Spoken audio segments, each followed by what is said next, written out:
witness. I pull up in a Bentley so quick. I'm dropping them bags, popping them tags. You know how we bless that cash. The grown man bitch, the grown man. I said the grown man. I said the grown man. This is how a grown man does business.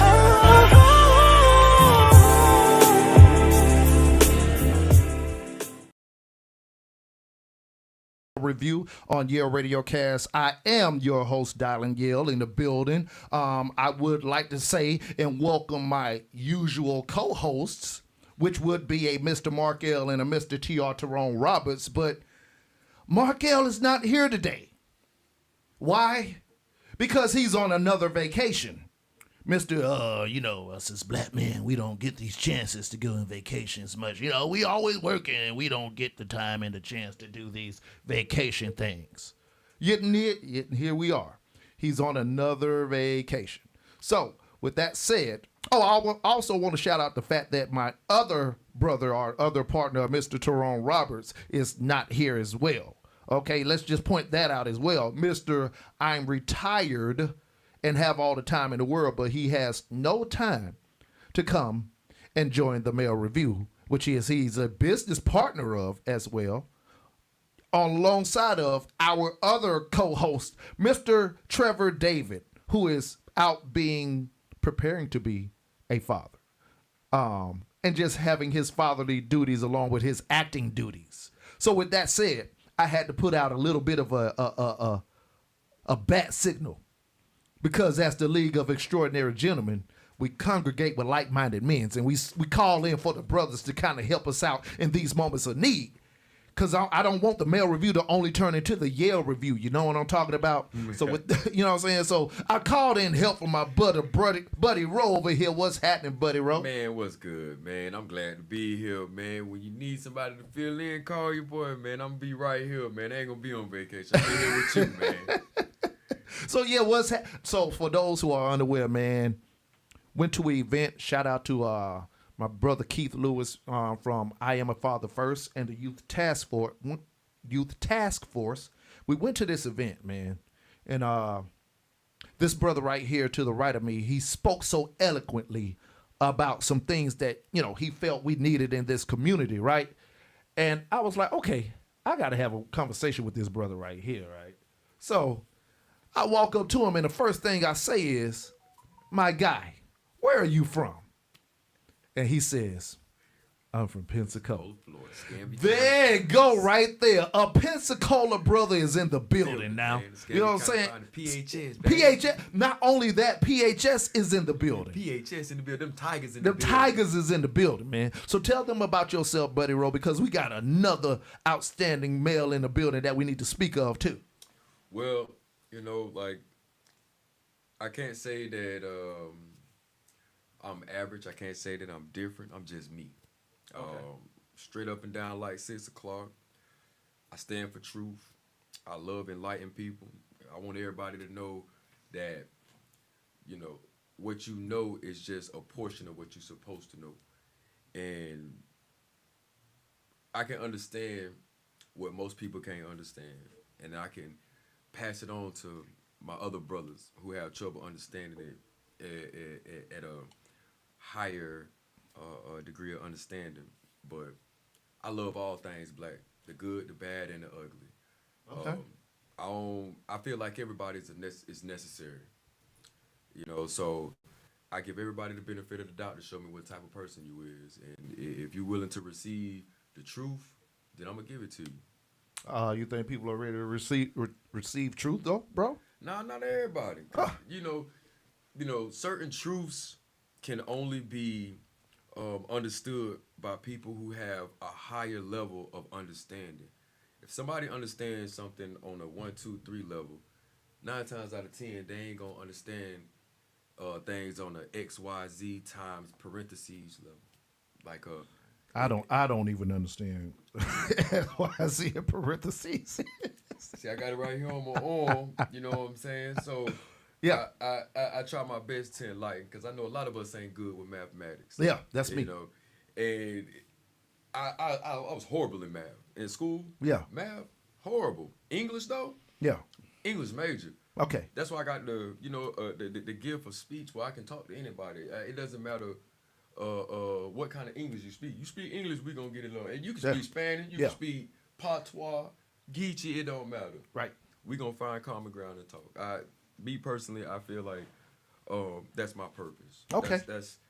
That's my gift. Okay. Well, once again, welcome, brother, to the Mail Review podcast, the League of Extraordinary Gentlemen. I appreciate you from coming. But Thanks for having me. But you made a statement, something about honesty and people being prepared for the truth.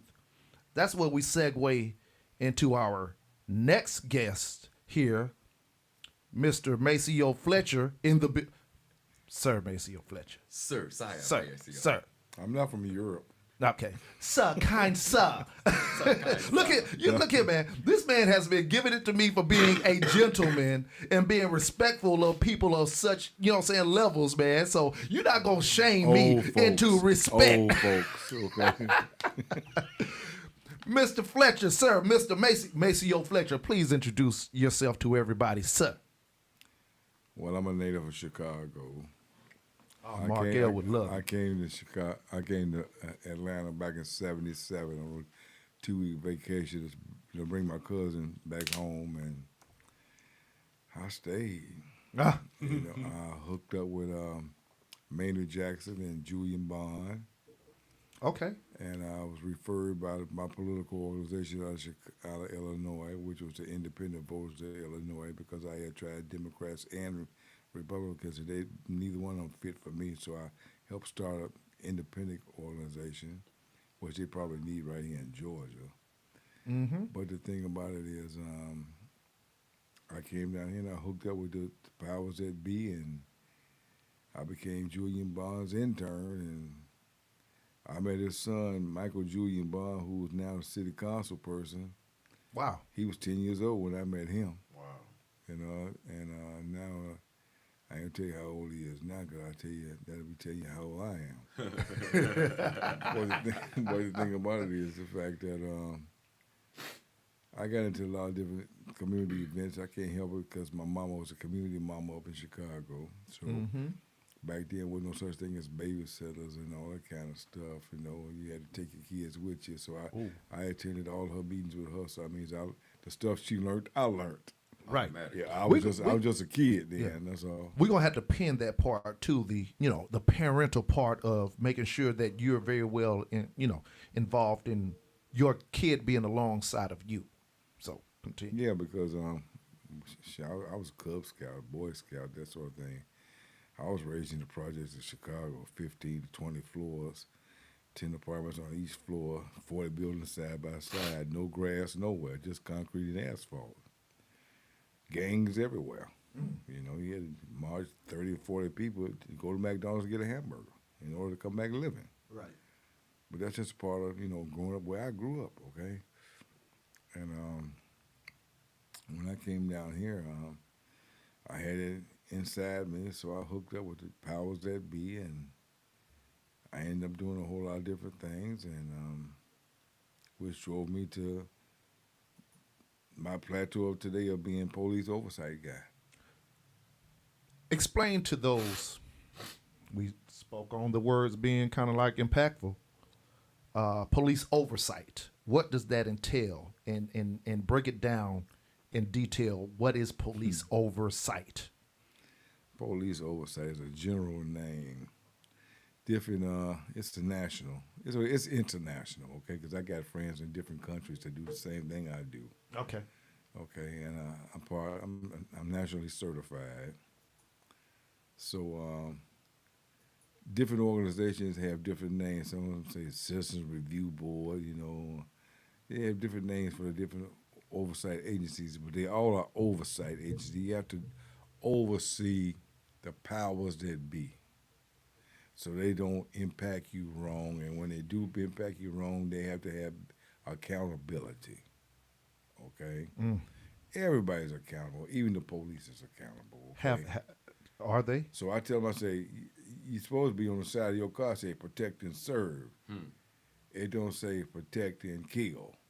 Right. Okay, and I got a problem with them killing folks and not shooting the lame. They shoot the kill now. How did we get there? Because you done dove right in. We ain't even get the bill. We just went hot. Because we got a lot of things going on right now. You know, Memphis and things. We don't got to go deep into it, but I know we will. Where was the change, or has it always been like this from your involvement and from your experience? Well, I can remember when I was small, they would shoot the lame, shoot somebody in the leg or something like that, take them to jail or what have you, you know. Or in my neighborhood, the police didn't even come to arrest nobody. They said, "Let's where is it? It's 3983." Well, we ain't even got to go over there. Miss Williams got that. There you go. That was my mama. That was my mama too. Hold up now.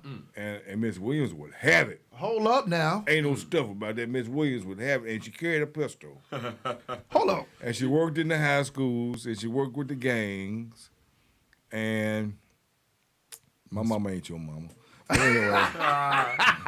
I'm just saying. Okay, I'm looking at your expressions, okay? I'm just saying that But name the thing about it is, she didn't take no smack, and the police know she didn't take no smack, and they know she ran her neighborhood because she had like 40 or 50 different things with kids, youth stuff, okay? Yes. The Cub Scouts, the Boy Scouts, the Girl Scouts, the girls softball team, the boys basketball team. She worked at Chicago Youth Centers, which was dealing with gangs and stuff.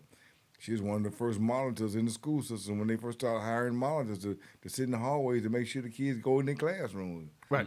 And she made them go in the classroom, and she went in the boys' bathroom and said, "Get your ass out this bathroom." Wow. Okay, and they got their butts out them bathrooms and went to their rooms. Okay. Wow. So them type of things you pick up from your forefathers, okay, or foremothers, and you bring them because it's instilled inside you. You can't help it; it's inside you. And community work don't pay.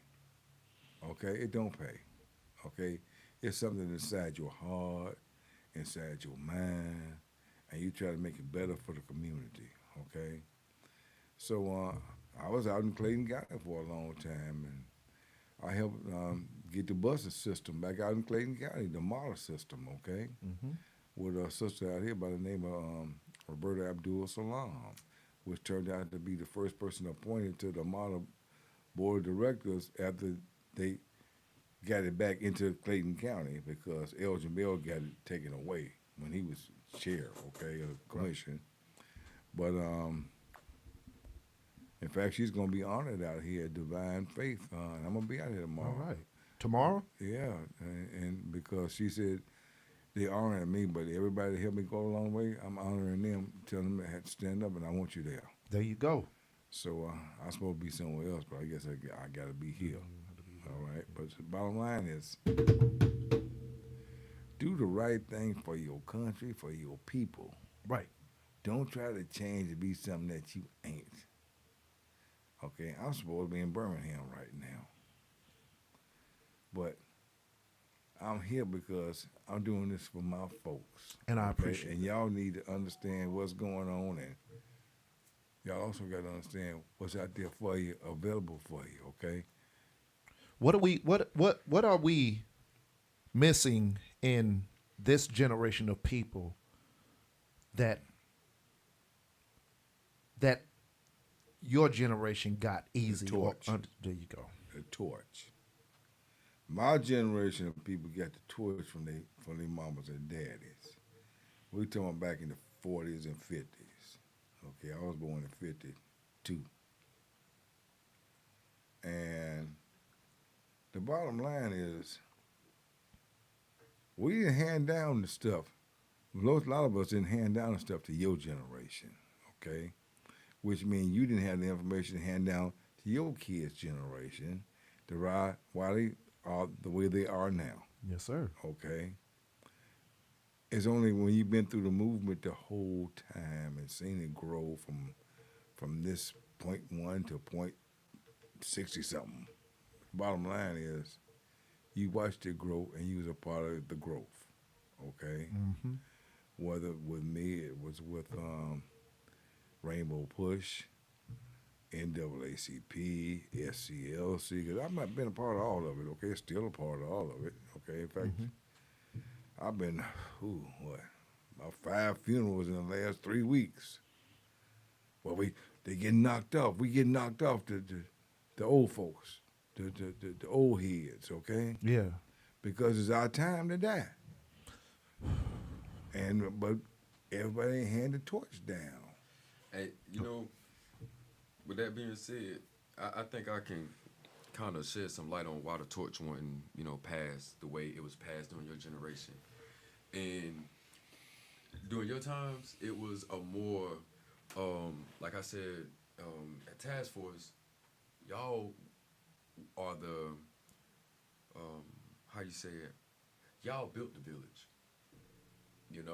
Y'all built the concept, the culture before we got to where we at right now. We was close knit. And I believe, and I know it all to be true, that the corporation that runs this country saw us becoming stronger and stronger and stronger.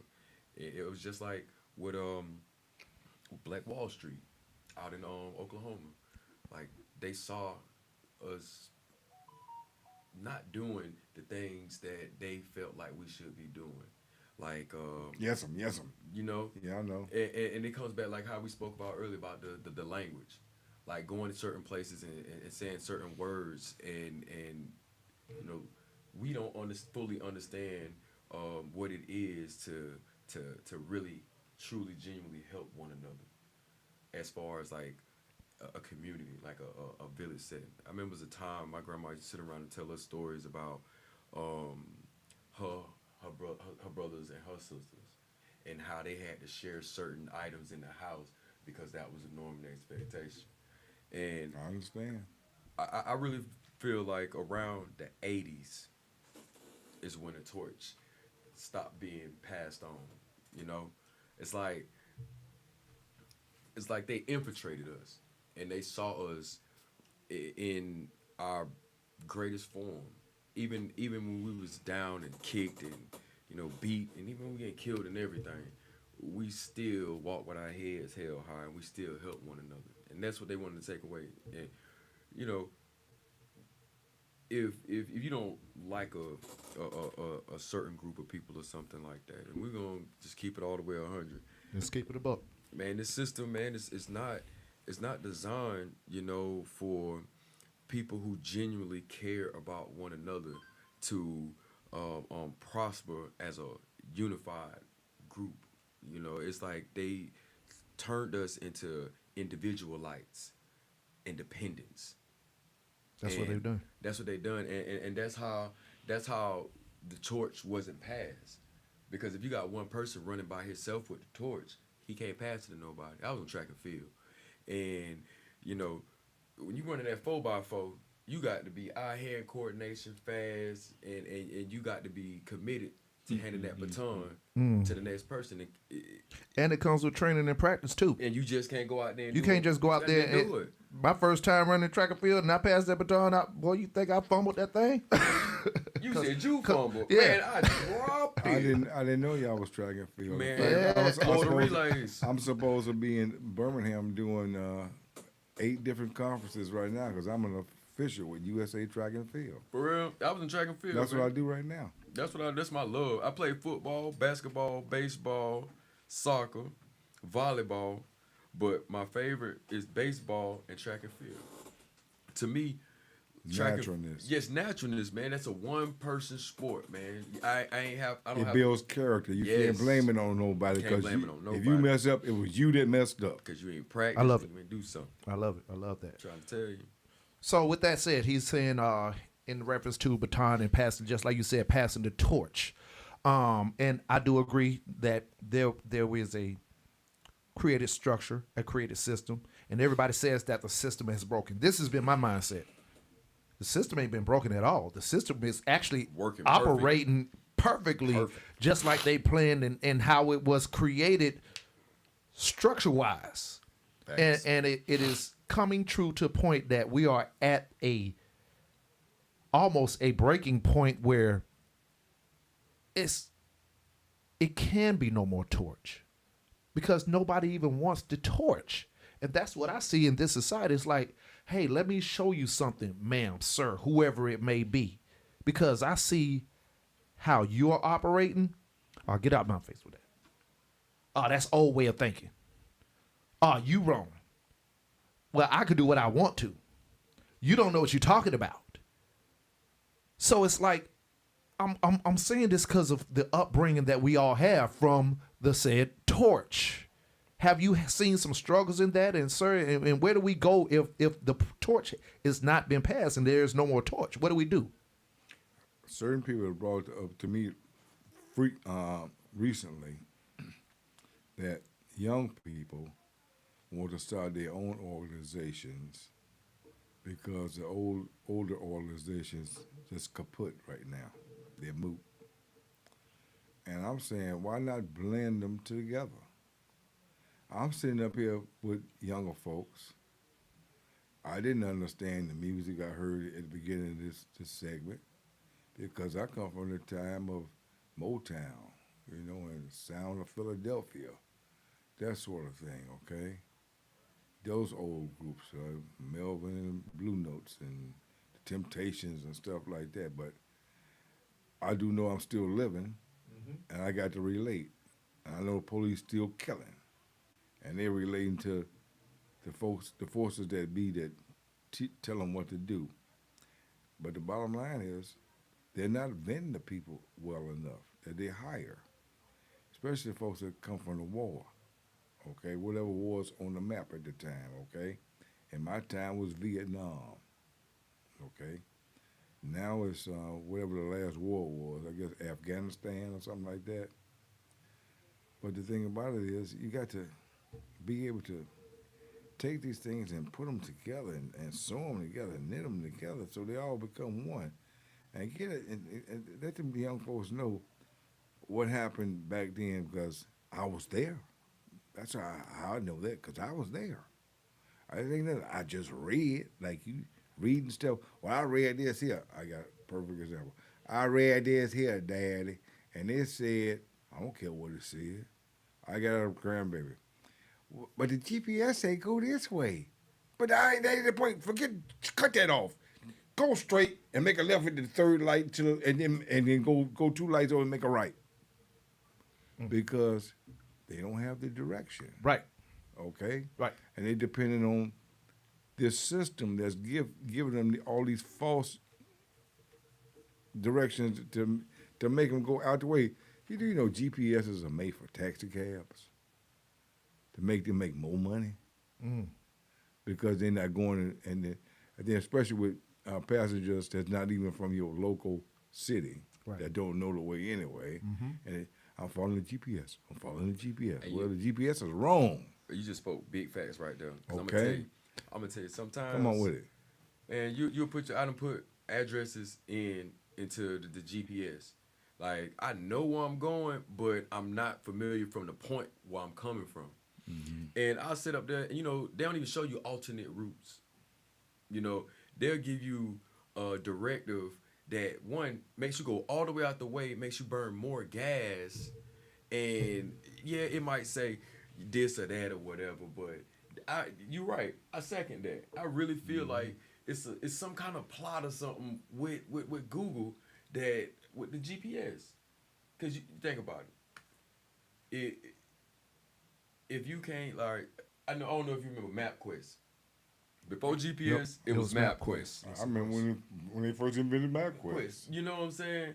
I remember we used to go on summer vacations to my folks in Alabama, Virginia, or wherever they at, and we had a map.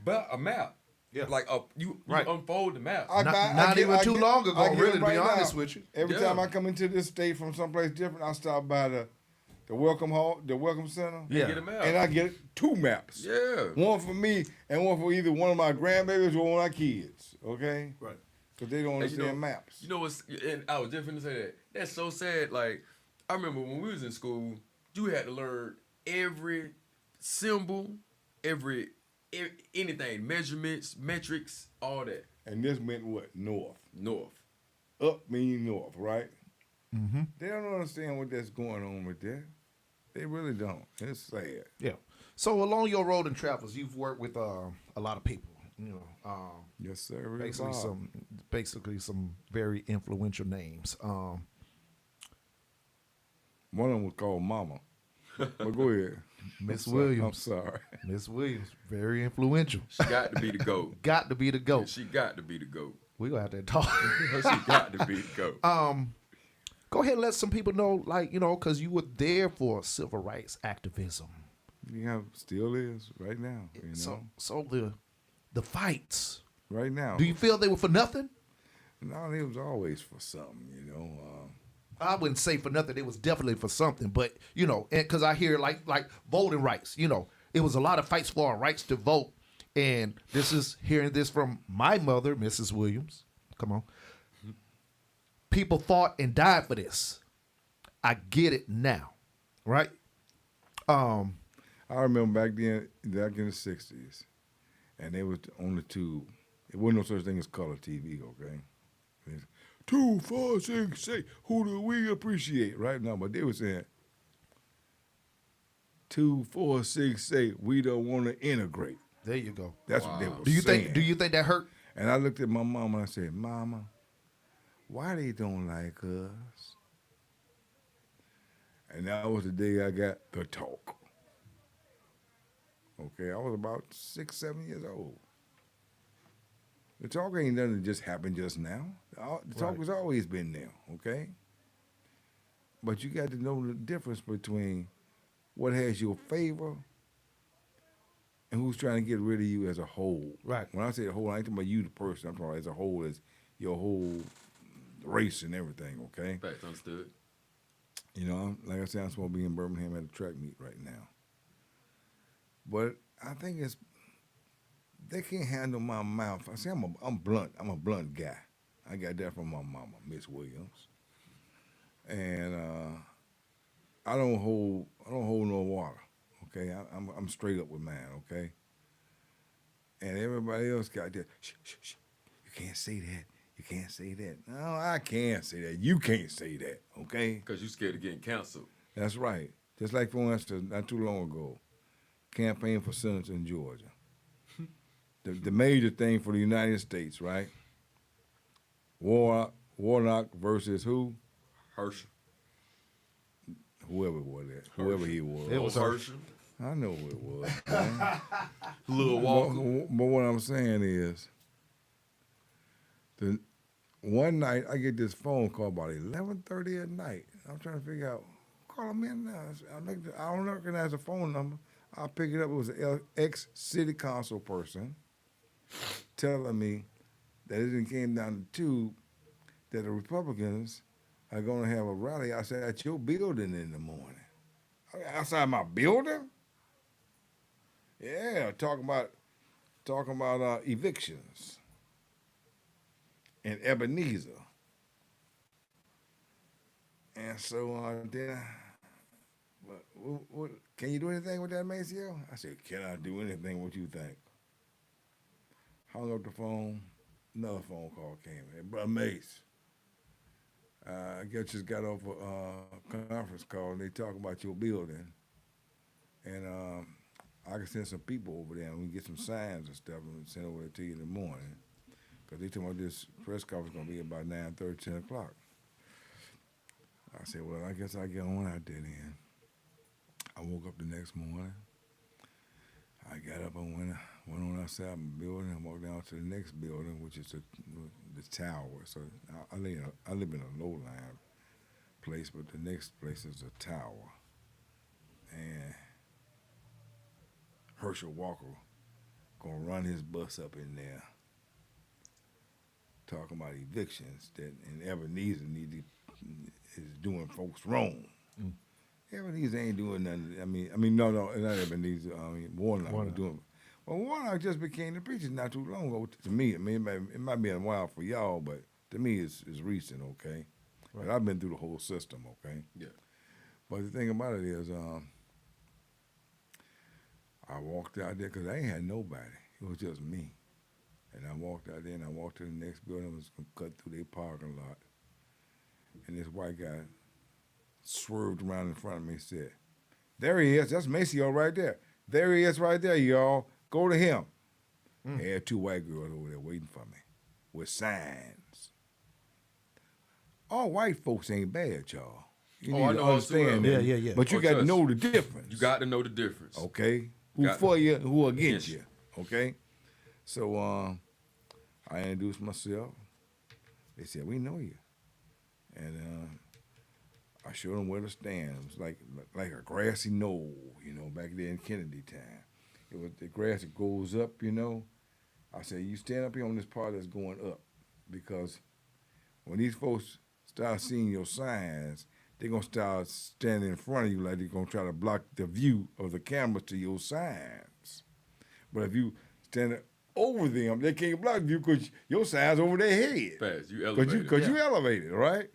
And then I turned around and they had plenty of media out there. Like he was talking about the media a little while ago on Fox. It was from all over the United States and all over the world. Yeah, it is. Yeah, Right? I did in my backyard.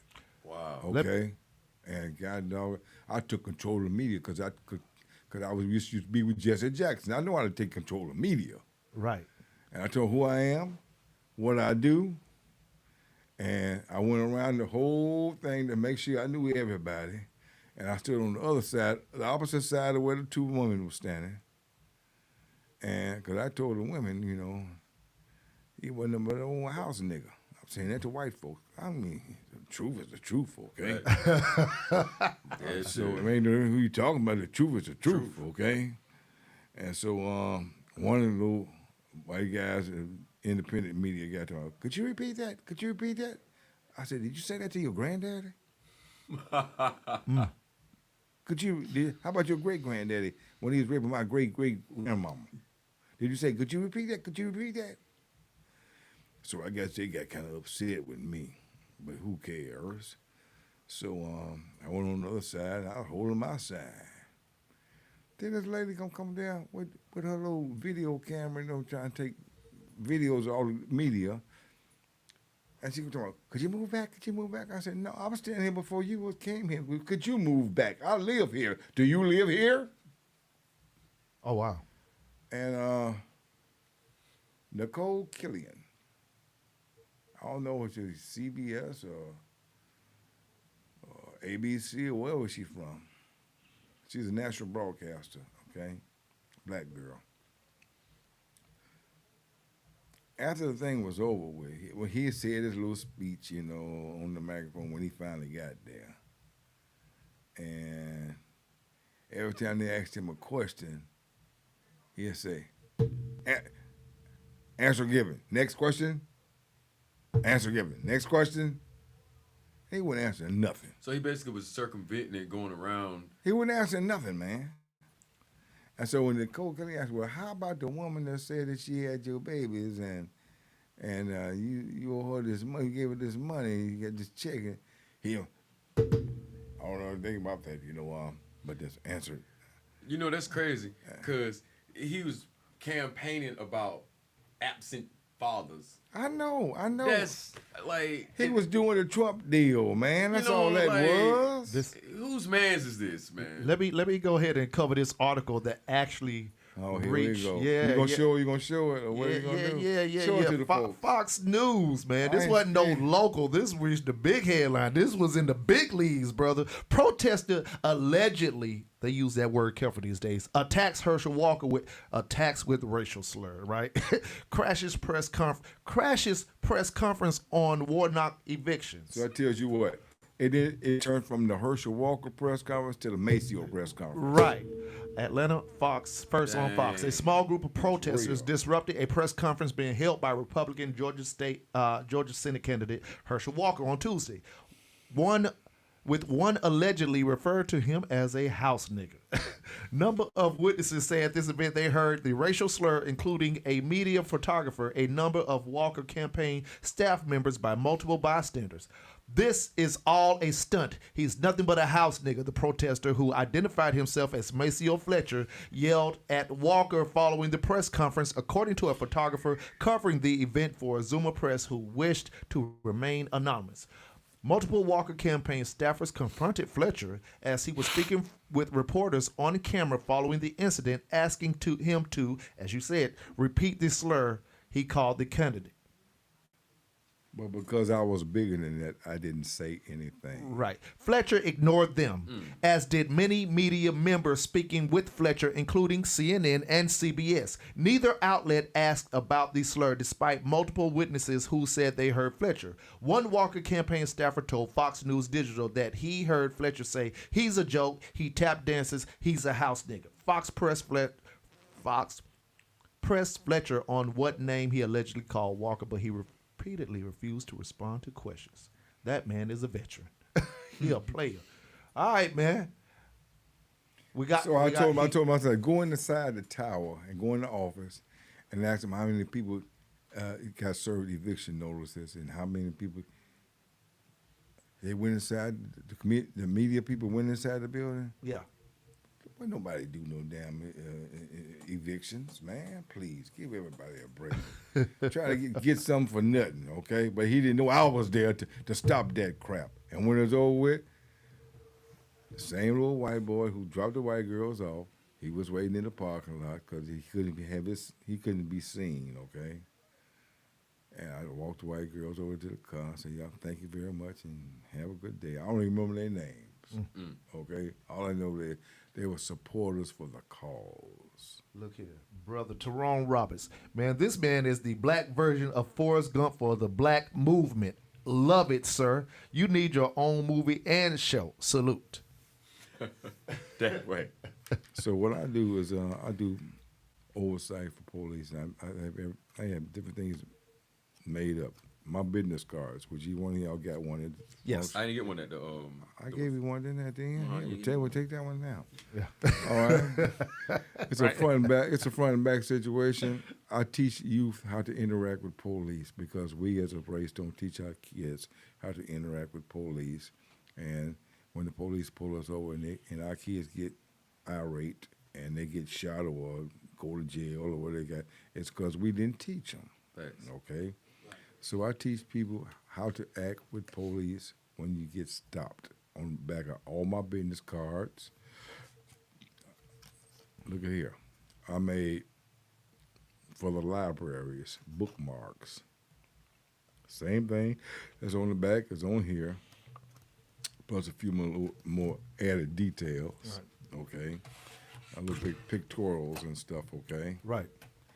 And then I turned around and did the same thing with cell phone covers. So it's on the cell phone Okay. covers. Yeah. With the rules and the policies. Look, let me get Yeah, that you right fine. there. Yeah, you fine. So Same thing. this is what we talking about Same right thing here. is on that card. Yeah. Okay? There is stuff on the back now while we getting these, and I get it. Sometimes you want to use your cell phones to identify who you are. Everybody got a right? cell phone in the United States. Right. But this actually has some things that will be very beneficial to you in any moment. And that's, as we were talking before we started, something that I've always wondered, why we don't have booklets of rules and policies, of rules of engagement, so to speak. How to interact. How to interact, so to speak. They'll send out pamphlets and they'll mail us and email us all these pamphlets about voting, about this, about whatever it may be. Yet still we have yet to be given things for police interaction, back and forth, how to respond. What are the true rules? Like a nice pamphlet that should go with your car should be rules of track. They would expect it. And we do know it's that. It's a purpose of that. And we know okay? that. We know it's a purpose, right? We know it's a purpose. Keep them blind. Keep them divided. We can keep control. So your hat right there you got on set. Say no to a police state. I had this made. It's the only one in the United States. That's this one, okay? I got some other things that got the same stuff on it. You know, I got handbags that you carry stuff in, stuff like that, you know. But the thing about it is, there's a police state being set up in the United States right now where they're merging all the different law enforcement agencies together, okay? And so when they come for you, the police department ain't the only thing coming for you. Right. It's the sheriffs, it's the marshals, it's the FBI, it's the NSA, it's the CIA, it's the, you know, it's all these different agencies that's interacted together, interlocked together, yeah. And altogether, back in the 60s, we used to call that the police state. I come from the 60s with Angela Davis and them, okay? And that's the bottom line right there. So the bottom line is stop the police state, which you can't stop right now because they got to set up because they, they're hiring folks to come out to war, and they don't vet them folks all the way. Here you got folks got citizens, and they tell my citizens you got this this brain disease, something wrong with you. What they call it now? Not as a disorder. What they call it now? It's Bipolar disorder? No, it's a common thing that they call it everybody that needs. PTSD? No. They put all that in one thing. What do you call that? Mental health? Know what you mean? That's it. Mental health. And mental health. You put all that together, that's mental health, right? Yeah. But when the police come from Afghanistan or the Persian Gulf or wherever they've been hired from, brief or no they shooting to kill because that's where they train from the war. Shoot to kill. And you know one thing I learned too. A lot of them folks who come, a lot of the soldiers and servicemen, I ain't gonna say a lot. The ones who do, they be trigger happy because they sit behind a scope. Don't say a lot. They sit around, they hold enlistment, sit behind a scope and don't fire one shot. You got some people that's like that. Because they train you about 6 o'clock scopes and 12 o'clock scopes and 3 o'clock scopes. You got to understand what I'm talking about if you've been in the military. But the thing about it is they teaming all these folks up against people, citizens. Something wrong with that picture. Something really wrong with that picture. And folks ain't saying nothing about it because they don't realize what's going on. You know what's crazy? Somebody said something way back. His name Thomas Jefferson. He said when the people fear the government, it's tyranny. But when the government fears the people, there's liberty. We're not supposed to fear them. We're not supposed to have to go through the extent of being trained on how to, deal with somebody who's set in a position to protect me. I shouldn't be scared of somebody who's supposed to be protecting me and serving me. You're not supposed to be. And furthermore, a lot of police officers who like to be called cops, which is a citizen on patrol, you are a servant to the public. We don't serve you. You serve us. Our taxes pay your pension and your salary. So I got something about that too. Let's go. Real quick, I want to jump on this since we hot on the cop topic because we kind of like in the groove of something real quick. This just happened. We had a lot of uprising here in the cities of Atlanta behind some protests and some things that has happened because of this supposed place that they're trying to create called Cop City. All right? Yeah, this judge denies request for a restraining order to stop Cop City construction. Okay, so DeKalb County, Georgia. On Friday, February 17th, a Fulton County judge rejected a request from DeKalb County Commissioner, the South River Watershed Alliance, and a member of an advisory committee overseeing the construction of a police training center for a restraining order to stop the work at the site. Time out. Let's go. A Fulton County judge gave judgment over the DeKalb County situation. That's part one. Part two.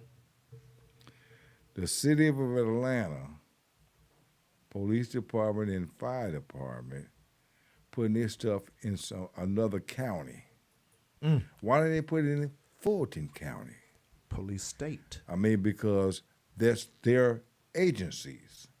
It's the Atlanta Police Department. It's the Atlanta Fire Department. It's not the DeKalb Fire Department and Police Department trying to build out there. Right. It's Atlanta trying to build out there instead of putting it in their own particular area. And they already got some place out here around, what's the name of the little town out there, 75 South, where the main post office is, where the police academy is, the present one. I can't think of the name of it right now. It's off 75. But anyway, okay, I hear you. But the thing about it, the situation is, you putting this in another district that ain't your district, that you're a man in. Now, I got to feel that's one reason why the citizens are in the uproar. And that's one reason why the DeKalb County governmental people that made this accusation against the Fulton County folks that went before that Fulton County judge trying to get it away from them. That's why they did it, because put that in your own territory. Don't put it in our territory. Y'all, that's for y'all municipality, not ours. Right. Okay, so I got a problem with that. That's like they got a problem with that, but I ain't going out there because I ain't no knucklehead. So let's talk about your history and knowledge of the Red Dogs, since we talk about all these buildings of organizations and because you're the guy right now. You know what I'm saying? You're the guy. Elgin Bell, who was with Atlanta back there around Andy Young being the mayor and Maynard Jackson being a mayor, because I was back there at that time too. And he came out to Clayton County and became chair of the Clayton County Commission. Now, there was something wrong with that picture right there by itself, okay? But he's no longer that. I'm just saying at that time. But Red Dog. Citizen Review Board, along with Reverend Lowry's organization, the what? People's Agenda. The People's Agenda. Okay. Yes. We lobbied to get that out of Atlanta, okay, and it got pushed out. It just so happened that Elgin Bell was a centerhead about it because he was the chief of police. But it turned out the person running the situation is the chief of police in Memphis right now. There we go. Now we got action. Okay. What and just happened? That was CJ. Okay. Now, if I'm correct, sir, MACEO. Now, CJ, if I'm wrong, baby, you call me and let me know now, because you got my phone number, and I know you do. Okay. Now, because I'm looking at a situation that happened years ago with the Miss Katherine Johnson. Behind the Red Dogs, correct? I was there. You were there. I'll help March with Reverend Do you know Lawrence. what happened with the Katherine Johnson storyline, brother? I was just going to ask. Okay, so let's enlighten him about this story with Katherine Johnson for You throw it out there, and then if it's any corrections, I'll throw it out. Okay, so there was a situation that happened where there was a supposed incorrect no-knock warrant, and basically this elderly lady, 81, I think she was, somewhere around 80, 81 years old, she was killed in this raid. That was the wrong house. They gave her like a heart attack or something. No, that? They shot her. They killed her. They killed her. She didn't know what was happening. She came out there with her little gun, one number 22 or something like that, and they knocked her off for real, man. It's Vine City, man. Right. Now, in this whole cover up, because there was a cover up following that, supposed officers were injured in the shooting. Come to find out they shot themselves. Wow. That's what the storyline was. Hold up. Let me allegedly shot themselves. I'm gonna say allegedly. For the cover up of this woman shot at them. That's why they shot back. Wow. Although that the no-knock warrant for the wrong house, by the way, still the wrong house. So she shouldn't have even been dead anyways, because supposedly it was the wrong house. Am I on point? Basically you are. Okay. Basically you are. That situation had me very upset because of we're literally watching this unfold. We're literally looking at the news and how they say that, and they try to protect these officers that were involved. And I'm looking at it like, hold up, I don't care what happened. This was the wrong house. That's Kasim Because Reed's. you wrong off the.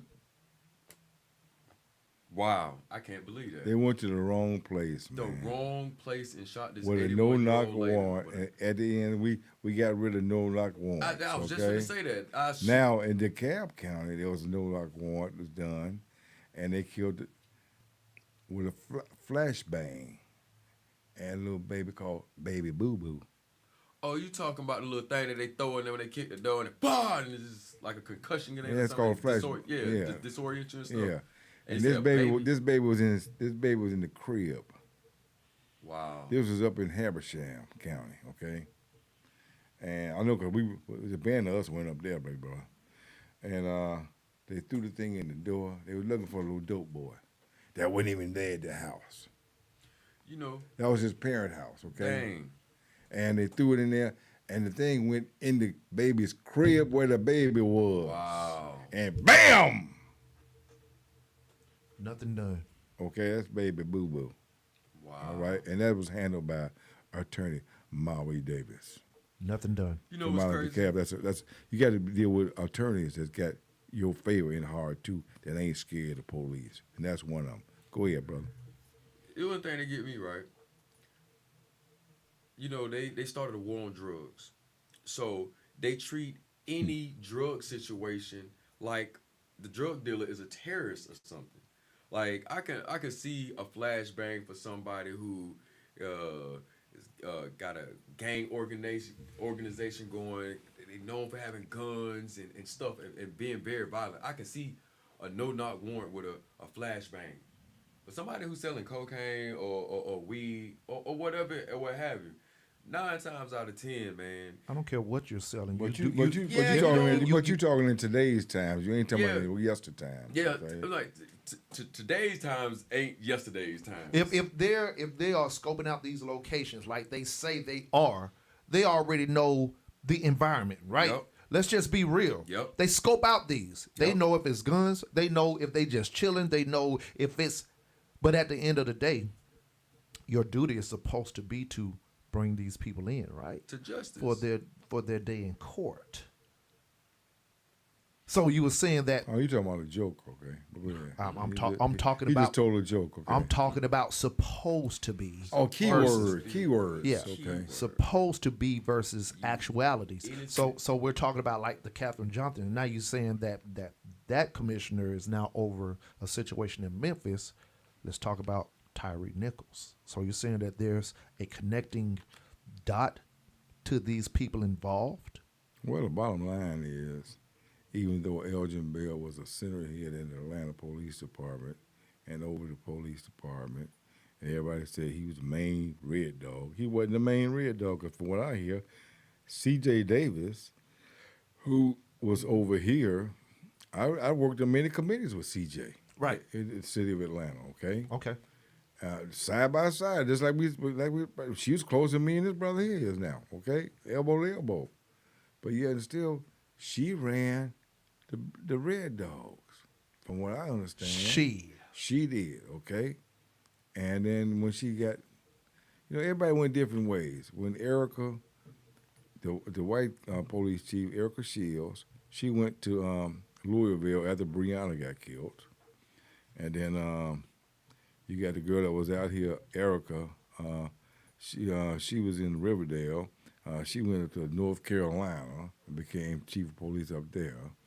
And then you got this girl, CJ. She went to Memphis. But she went back with the same attitude and mentality. So she didn't call it Red Dog, they call it Scorpion. The Scorpion unit, which is the same thing. So now since the 5 brothers and killed this little boy, I'm sorry, I call y'all little boys too, because y'all younger than me. But don't be offended. But you get upset when I refer to you as sir. Go Right, ahead, continue. yes, Go ahead, crazy. continue. Carry on, sir. Carry on. Carry on. Carry on. Crucify us for calling it Yeah, here, carry on. Peace. I come from free child. Peace. Okay. But anyway, she went up there and she got that Scorpion thing going on. Okay. So after the thing is over with, and everybody got this in their mind about these 5 guys that killed this one guy, I come back in town, found South Carolina, where I had a problem with some folks over there. Getting older, you have problems with your opposite folks, okay? The older you get, okay? I say it like that. But I pulled up to the red light right there where they just built a new building for the Supreme Court of Georgia. I live 3 blocks from there, okay? I pulled up to the red light, and I'm just sitting there. I'm gonna go to my left. It's a police car. I call it a police car. It was a sheriff car. Okay. the current sheriff of Fulton County, LeBlanc. And I look at it, I said, Scorpion? Fulton County got a Scorpion unit. Well, I know they've been banding up with the other law enforcement agencies. That's why I got this police state on top of my head right now. But they just been advertising worldly about the Scorpion unit in Memphis. Then I come back home, And there's one right and here. there's one right here that ain't nobody talking about. Right. But Not guess saying what? nothing. Them days over with now, god dog. Oh, okay. But the kid that found out about it. All right. So I took a picture of it too, so I could throw it out there for y'all. okay. So this is what I pulled up about CJ, CJ Davis' career, and once again Wikipedia. is that one of the things I did? Showed you? Threw it at you? You know, you threw it out there. I go researching, sir. You know, I get to typing now. I mean, I threw it on that one thing. I had about 5 different. Oh, I'm gonna go into that. The link that you sent me, we're gonna Yeah. get that too. I just want to go into a history Okay, go of ahead. her. I'm saying, Okay, I know so when to shut up. career. Davis joined the. You got it. Hold on. Let me pull this up. Maximize this. Her career. Miss Davis is. And I wish it would stop breathing up on me. There we go. Davis joined the Atlanta Police Department in 1986. She was demoted and then fired from the Atlanta Police Department in 2008 for her alleged involvement in a sex crimes investigation into husband of an Atlanta police charging, according to the AJC. She was reinstated after an appeal process. In the same year, the Oprah magazine, Oprah named Davis a 1 in 18 women forming the Old White House Leadership Project. Wow. Women rule. She became. Whoa. I can't believe this. So I need to just say something about Oprah, you know, because she Okay. come from Chicago too. Okay. you know. She became deputy chief of the Atlanta Police Department in 2016, became the chief of the Durham Police Department in North Carolina. Davis has served as president of the National Organization of Black Law Enforcement Executives. In 2020, Davis appeared on Good Morning America calling for a sweeping changes in police reform following the murder of George Floyd. Davis was sworn in as Memphis Police Chief in 2021. She is the Memphis Police Department's first black female chief. She is also the first female police chief of Memphis. In 2023, Davis described the killing of Tyree Nichols as being a defining moment in the Memphis Police Department's history. She's terminated the employment of the 5 police officers associated with Nichols' death. Getting the action Wow. away from her, okay? Wow. Getting the action away from her. I just the appeal in the old magazine, you know what I'm saying? She was involved in a sex crimes investigation into the husband of the police sergeant, according to Atlanta. She a reinstatement after the process. Old magazine. Look here, man. It's all in who you know, right? Oprah ain't right all the time. Oprah ain't right all the time. It's all in who you know. So yeah, I'm gonna pull up another article as well about that little that I wouldn't say little, my bad on that choice of words. But the Tyree Nichols incident. Buddy, what you got? My whole thing is, I feel like it's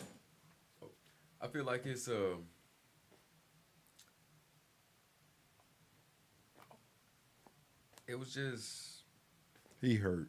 yeah, it is. You hurt. Yeah, man. Like I ain't gonna hold you.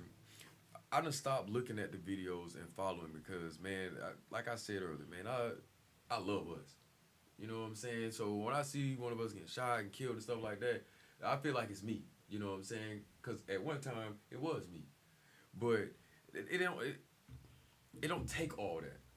Like the profiling and what they train at these academies to look for in certain people and what to say to push those people's buttons and what have you.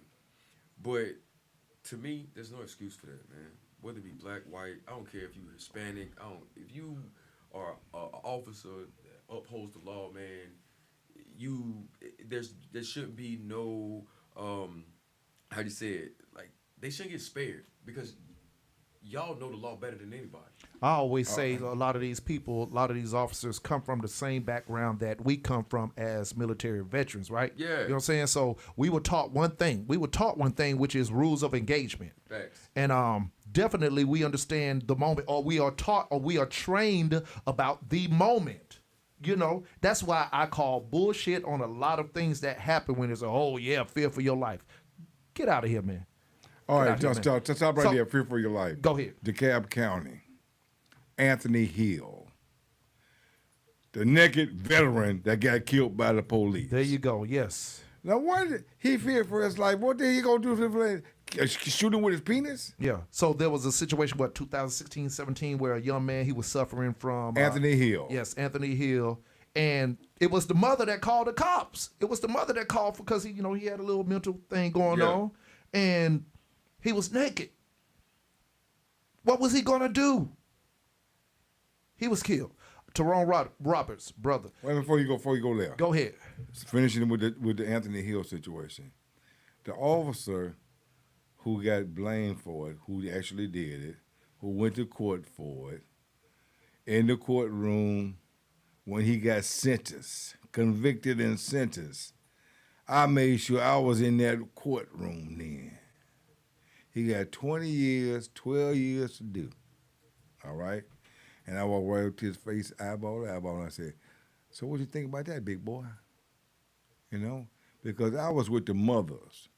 It was mothers that had recognized me in the elevator. I didn't know who they was. They was thanking me for stuff that I didn't know they was thanking me for. Stuff I did at Cobb County, out in Douglas County, different places, okay? Same issues, different people, but they remember me, okay? Like the little boy in Cobb County was working at the car wash, where he was taking the car from the back, bringing it around to the front, and the police shot up all the windows and everything in the front. I mean, and While he was at work, washing the car, bringing it around the front. he was car had got serviced. He was in the part of the facility that would clean the car up and then bring it around to the customer. Mm-hmm. Okay. He bringing it around. The police, like he said, and they scoped this thing out because they tracking him anyway, and they killed him right there in the car. Say he was trying to hit them. Now here's the key to the whole situation. All the shots that was fired was fired in the side windows and in the back window. So if he was trying to hit you, He's trying to hit you with the dope. and he wasn't driving forward to hit you, how was he trying to hit you? He couldn't go backwards. And for that matter, if he had a car wash, But what You can't even drive. I said car Yeah, wash, but yeah. it was like a dealership. It was a business that dealt with cars. I say it like that. Yeah, but and then the mama recognized me on the elevator in DeKalb County where the naked boys drive. Yeah. Okay, I didn't know who she was. She was just a fine looking woman to me. And when she said thank you, I said you welcome. What I do? You know, and we on the elevator. She stuck her hand out like that, and I appreciate what you did for my son. I said, okay, but who's your son? Because I did it for so many sons. Yes. Okay? And when she told me, I remembered the situation. I said, oh, yeah, I remember. So when it was time they was letting the people in, you know, they emptied the whole courtroom out of everybody except for, you know, the jury and you know, the powers that be and stuff like that, and the media. So when they said, we're going to let y'all in a little bit at a time, 10, 15 people at a time here. So I made sure I got behind two of them mamas. I didn't have to go in. I pushed them in. Okay. But from their back. I just grabbed in it with both my hands, one back in one hand, one back in another hand. And when he opened the doors, I pushed him in front of other folks to make sure they was there to see this cop get this sentence, okay? yeah. And it just so happened that at the end, I kind of mangled my way up in there too, you know. Slid. Because I got this little gift of gab, okay. Right. And it turned out that he got sentenced, and I was there, and then mamas turned around and looked at me, and they smiled, and that's all they had to do was smile. that filled my heart like There it you filled go. your mama's heart. Mm-hmm. You know what I'm talking about. Yes. I didn't get paid for it monetarily, but it filled my heart. That part. Yeah, that part. That small part of impact of the moment. I want to help impact this moment, whatever it may be, being there to be some form of influence, motivational influence. Shout out my boys over there at Motivational Shit Podcast, where, you know, that whole motivation of the moment, pushing somebody forward, it changes the mindset, not for them, but moving forward into everything behind it, hopefully. Want to talk to Brother Tyrone. Do you feel like because of the same organizer of both police groups was the same, that they were instilled with the same values or tactics? I feel like, yeah. You got to think. Law enforcement. I mean, that's just, I think that's what the whole the police city, Cop City. Cop City. Yes. You know what I'm saying? Like, I heard some officers talking one time about urban combat training. You know, so I've heard that a lot of times. yeah. So certain branches and the tactics, I feel like they're the same. It's just it depends on who's leading the charge, what agency it is. Sheriff's Department, they don't got no SWAT team. Yeah, they do. They do got a SWAT team. Yeah, they do. They got a SWAT team. Yes, sir, Bob. So not only do they got a SWAT team, so they got the SWAT team, you got the GBI. It's called Scorpion. I just told you that. Yeah, Scorpion. Okay, I'll stand correct. So there's no way all these agencies can. Well, I don't know. That's Everybody got a SWAT. The FBI got a SWAT. The NSA got a SWAT. Everybody got a SWAT. That's a tactical force to come in and take care of the business. You know, I always thought that SWAT was only for like the city police. Oh no, man! It's on every agency. I never thought. I never From knew fed, from fed to local. For real, I never thought that they like all the agencies had SWATs. I thought just the city police had SWAT. That's why we learn something new every day, my I'm brother. trying to tell you. I am today years old.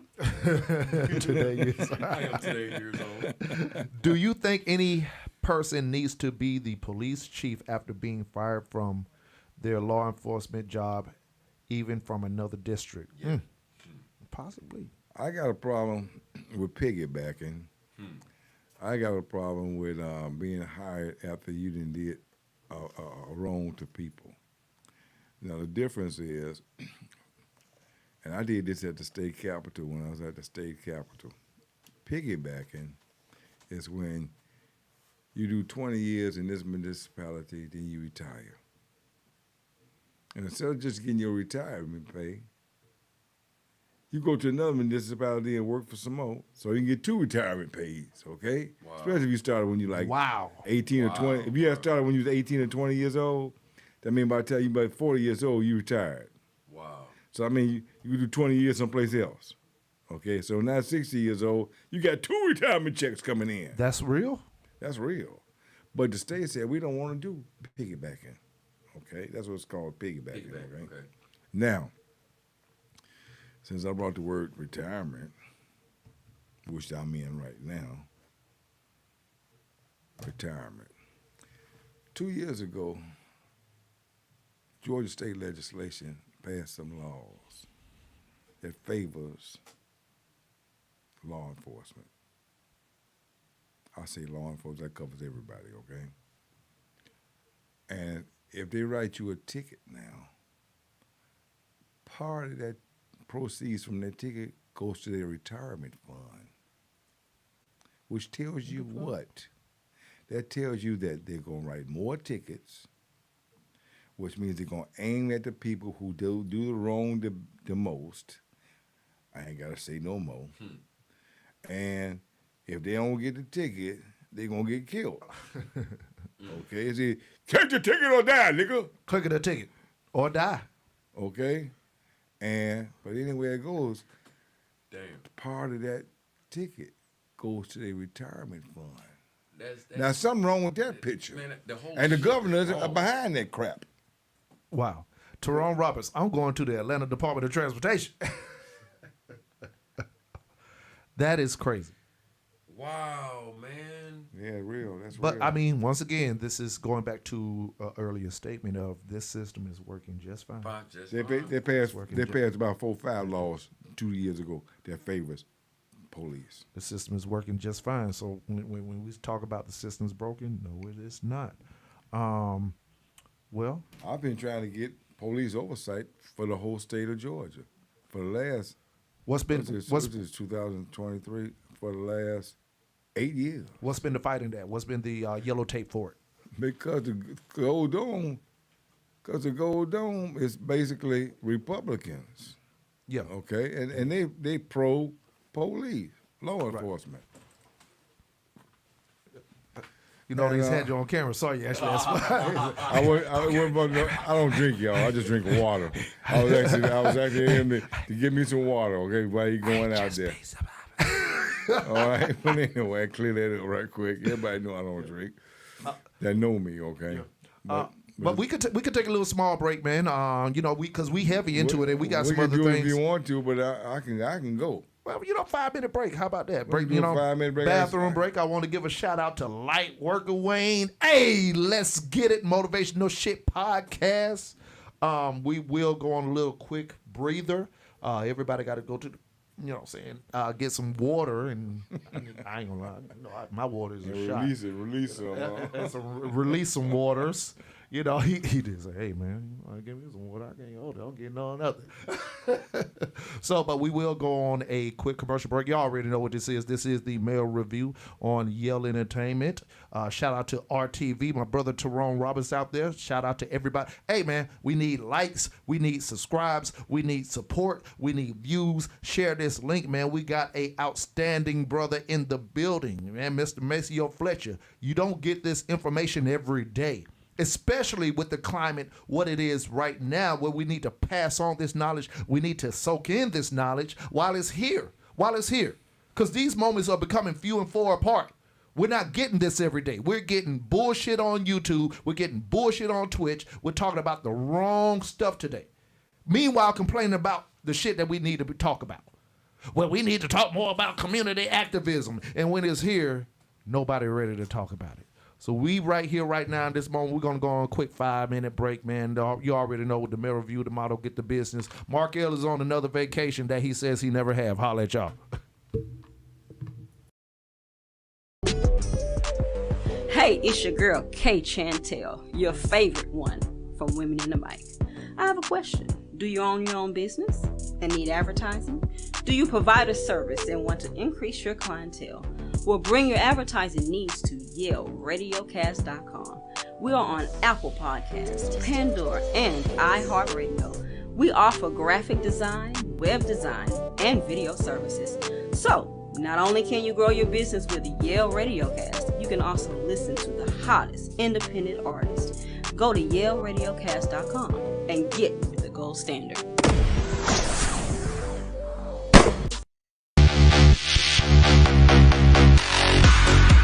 Yale Radiocast, now on Pandora Radio.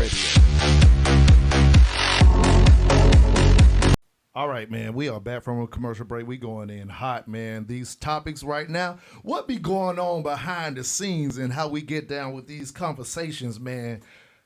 Man, sometimes you just got to be here. If you are not a part of what's going on with the Yale brand, what we got going on over here, you might want to just be starting to step foot into the offices of the multimedia entities that we're creating, RTV and Yale Entertainment, man. So once again, I want to say thank you to the brothers that's in the building, Mr. BudiRoe that joins us, man.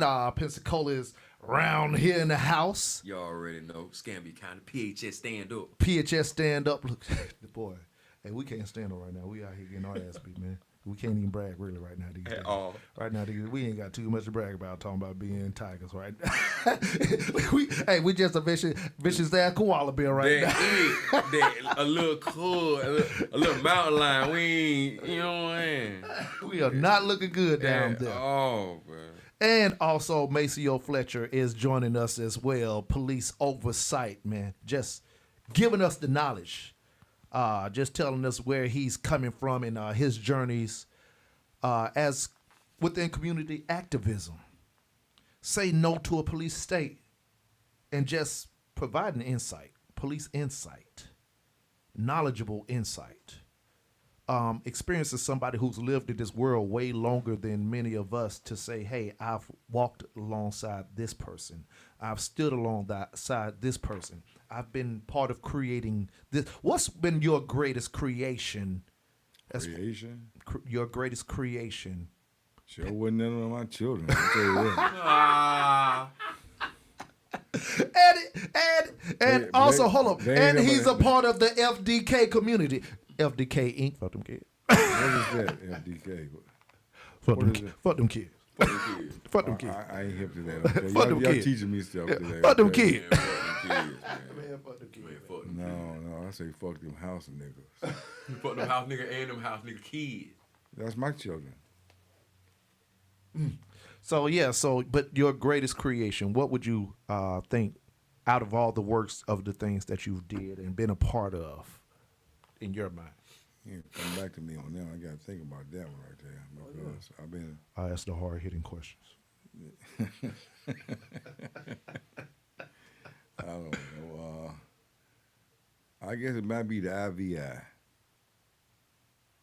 I got tired. I was living in Illinois before I moved to Georgia, and I was politically savvy because I worked on Republicans' campaigns. I worked on Democrats' campaigns for governorships, and I worked on Reagan's campaign. I worked on Jimmy Carter's campaign. Wow. You know, so when he's brought about the war, somebody brought up the war on drugs. That's a whole other thing, and I can talk about that too, which is a lie. It was like I was warned. I talk about us. that. No, it wasn't a Why- war on On drugs. us? Why can't No. we not talk about it? Oh, that's because we're on another subject right Okay. now. All right. Okay, I want to know. I ain't Okay. gonna lie. Oh, that's one of them off the camera. but the thing about it is, what's IVI? The Independent Voters of Illinois, because I was fed up with the Democrats. I was fed up with the Republicans because they weren't offering too much for my community, to me. So I hooked up with Bill and Jackie Crenshaw of Hyde Park inside of Chicago, which was across the street neighbors from Obama's, okay? And I helped do the Constitution and bylaws for the IVI, which is the Illinois, which is the Independent Voters of Illinois. Since I've been here, I've been asked to do a GVI, which is IVG. I get mixed up. This old thing going on right now, y'all. Oh, okay. Independent Voters of Georgia, which is needed, okay? It's needed bad. Cynthia tried to do the Green Party. I was with Cynthia's office, okay, Cynthia McKinney, who told everybody about the son Bush and attacking attacking Iraq and all that sort of thing, okay? And they got rid of her because Pelosi didn't say nothing. See, she had more rank than Pelosi did, seniority rank. So that means that Cynthia McKinney would have been Speaker of the House. Mm-hmm. But Pelosi didn't stand up beside her. She sat down and let's just go down by herself. Yep. And Cynthia wasn't scared because Cynthia's a girl who had backbone. Okay. So some of the staff from Cynthia, we still talk to each other right now. We all over the United States. Okay, but we still have conference calls and talk to each other because we was just that tight.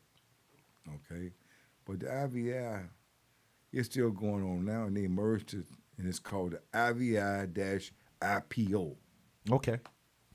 which is the Independent Voters of Illinois, and I think it's called the Independent Precinct Organizations, where they had the different precincts in in Chicago it's wards and precincts. In Atlanta Zones. in Atlanta it's NPUs, which Maynard Jackson did, okay?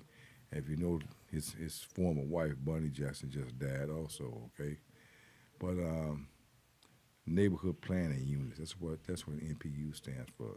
Okay. Same thing as wards or precincts, okay, basically, but it's different kind of language for a different part of the United States.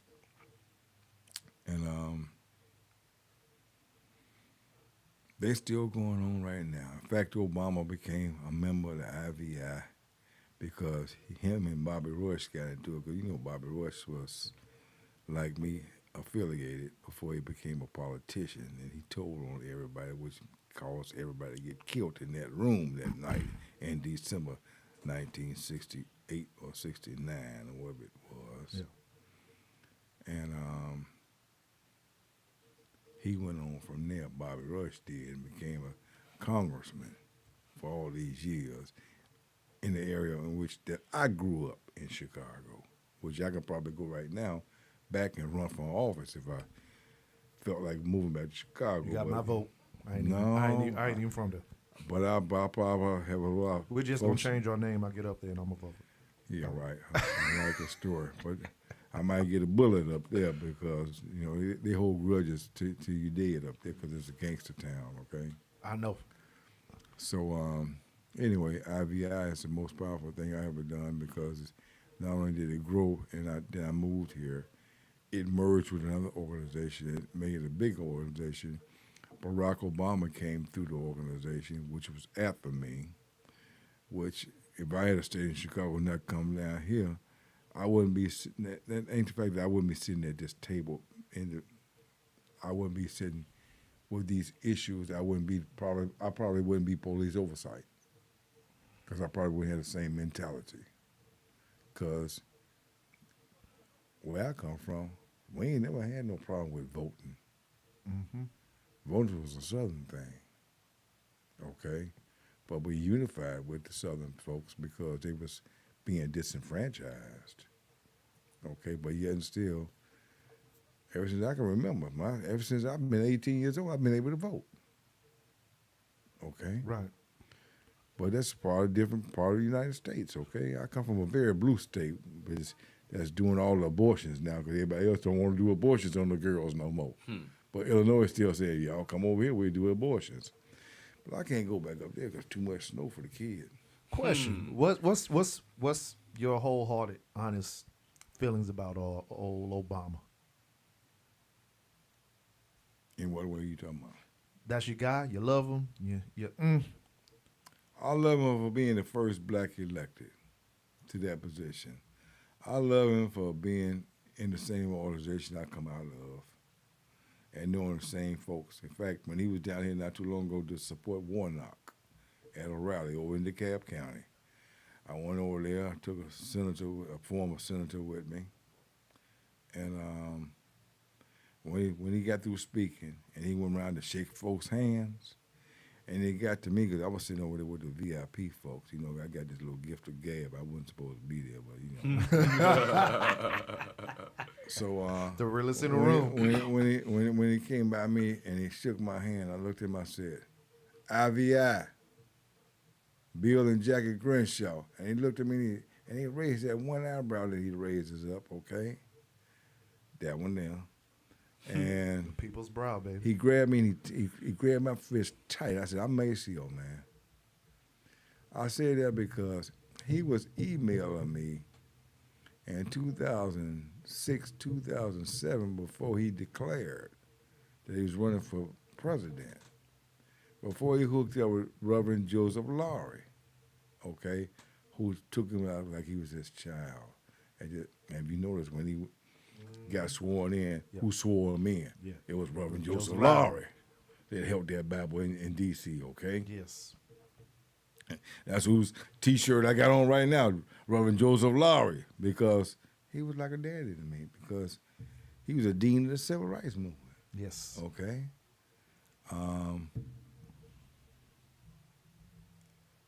Bottom line is, I hated to see him go.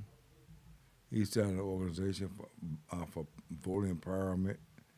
At the time, I was with NAACP National and Regional, and the person that was state voter empowerment person was Helen Butler at the time, and she and I went over to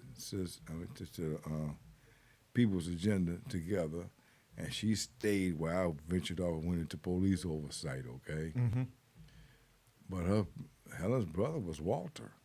Walter was over the state of Georgia's NAACP from out of Madison, Georgia. And see, I'm a statewide guy, so Yeah. I just was everywhere. So that was my best accomplishment was IVI. Right.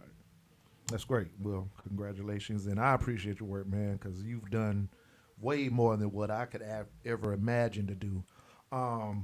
Meeting both of you brothers at the Youth Task Force event, and we was all had some feelings about the community and the youth, and I was covering for somebody that night. I didn't even know nothing about it, but I was covering for somebody else, and then it was in the old neighborhood that I was in because Yep. I helped get that thing out there on Church Street built with Roberta Abdul Salam, where the mayor is now, the mayor of Riverdale and everything. yeah, Or Sister Dixon. I remember when Sister Dixon down there on the ground, homeless. Okay, but she's the mayor. Okay, and yes. sad stories make folks do stuff for you. Okay, There you go. Ooh, that man just dropped the ball. I'm talking about he tried to Jude in. yeah, it's just real. And, Jude. and I saw where this thing was, and I when I drove up here, I didn't know. I was kind of early, I thought, and I didn't know whether that was me, the right place or not, because I remember going there for something else 25 years ago. Okay, Yeah. and now it's for this youth thing that you're talking about. Mm-hmm. And that's where I met both of y'all. Yes. Because I wasn't even supposed to be teaching. Speaking. I was just listening. That was a listening section for me, taking pictures for another podcast person that didn't show up. I was covering for them. Yeah. But just so happened I had a story. And look at God. And I got up and I talked. And look at God. You had on this one. All right. So how do you feel about the voices in the room, and do you deem or seem that they could be an impactful collection of people? Mr. BudiRoe right here, as somebody who wants to, have his voice heard, any kind of willingful verbal impact. The work that I look towards doing with the community, my little pieces of seeds that I try to plant, organizing these community-based events, and do you think that they will actually lead to something? And I ask this because I want to know what's the future goals of MACEO Fletcher. I think that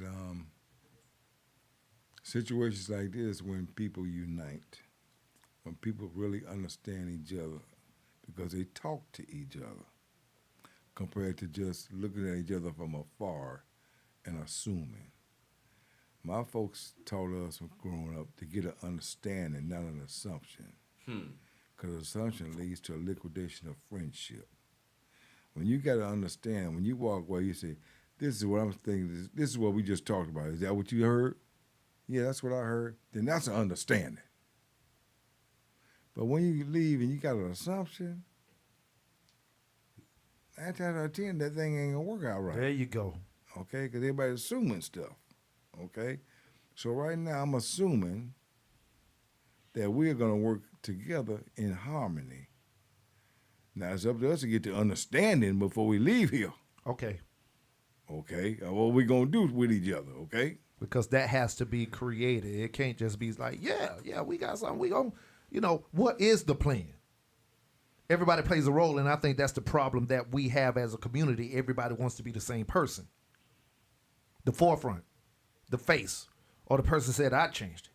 I'm kind of cool being in the back scenes. You said, because when we talked the other night on the phone, like about 40 minutes. And he was like, did you speak? I said, no. They invited me to speak, and I saw everybody in the room that were doing things that I felt were greater than me. Schools, people who have schools. Yes, we're talking about coaches are out there. And we're talking about structured organizations. And a pastor was out there, too. And pastors. Well, I don't need to say nothing because I'm I'm back here. So let me be a back piece to even helping structure something.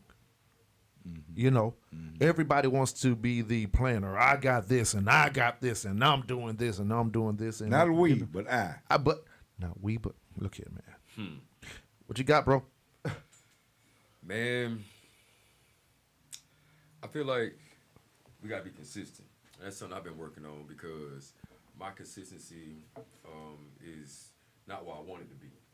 And I feel like the more we do those events like the youth task force and you know, provide awareness, I really feel like there should be an incentive. You know, most kids respond off incentive. If it's something more than just, you know, something small or a book, you know, give them an incentive to read the book. Like I sent my cousins and my nieces a book called The Alchemist. And I told my little cousin, I said, you read the book, I'll send you $20 on Cash App. Read the book. And he did a book report on it. So I really feel like it's more interactions. Like the divide is the communication. It's like you're my elder, right? Like how we just sit up and we was talking about different titles when you address an adult. You know, down, like you said, down here in the South, you can say Miss Pat or and like you said, in other places, you'll get punched in the mouth. You get slapped in the mouth for that. You know, so I really feel like the more we, the more we be consistent, we can't stop. Yeah. We cannot stop, and that's why I literally trained my mind and trained everything, my whole order and how I'm moving forward, to not stop, to keep going, because the goal is to reach everybody who needs to be reached. Like wisdom, knowledge, and understanding is for everybody, but truth is not for everybody, because everybody can't take it. It's like a baby.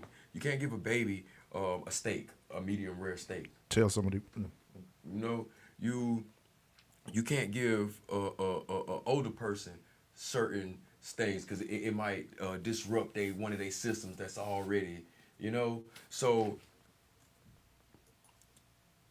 the knowledge that I give people is based on what I feel they can, you know, comprehend. And if they can comprehend it, if they can't comprehend it, I'm gonna do my best to put it in the simplest terms to where, you know, we get a better understanding. And I don't care if I just reach one person every time. That's my goal. I think I said something like that earlier. Sometimes if you have to reach that one person, that's all that matters. Because all right, boom, I reached one person one time, and the response I got from him was so natural and raw that I almost shared it to, and it inspired me and motivated me, you know, to continue my work, you know, my service, you know. So I feel like, one, we have to drop all the, I guess, bullshit. Like he just like Dylan just said, they got too many Indians and not enough chiefs. I mean, too many chiefs and not enough Indians. Everybody want to be, like you said, in the forefront. Everybody want to lead. They're not doing it for natural, not doing it, as you said, from the heart. Yeah. It's not heartfelt, true, I want to help this community intentions. It's, I want to do this because, which is the flip side. There's no money in it.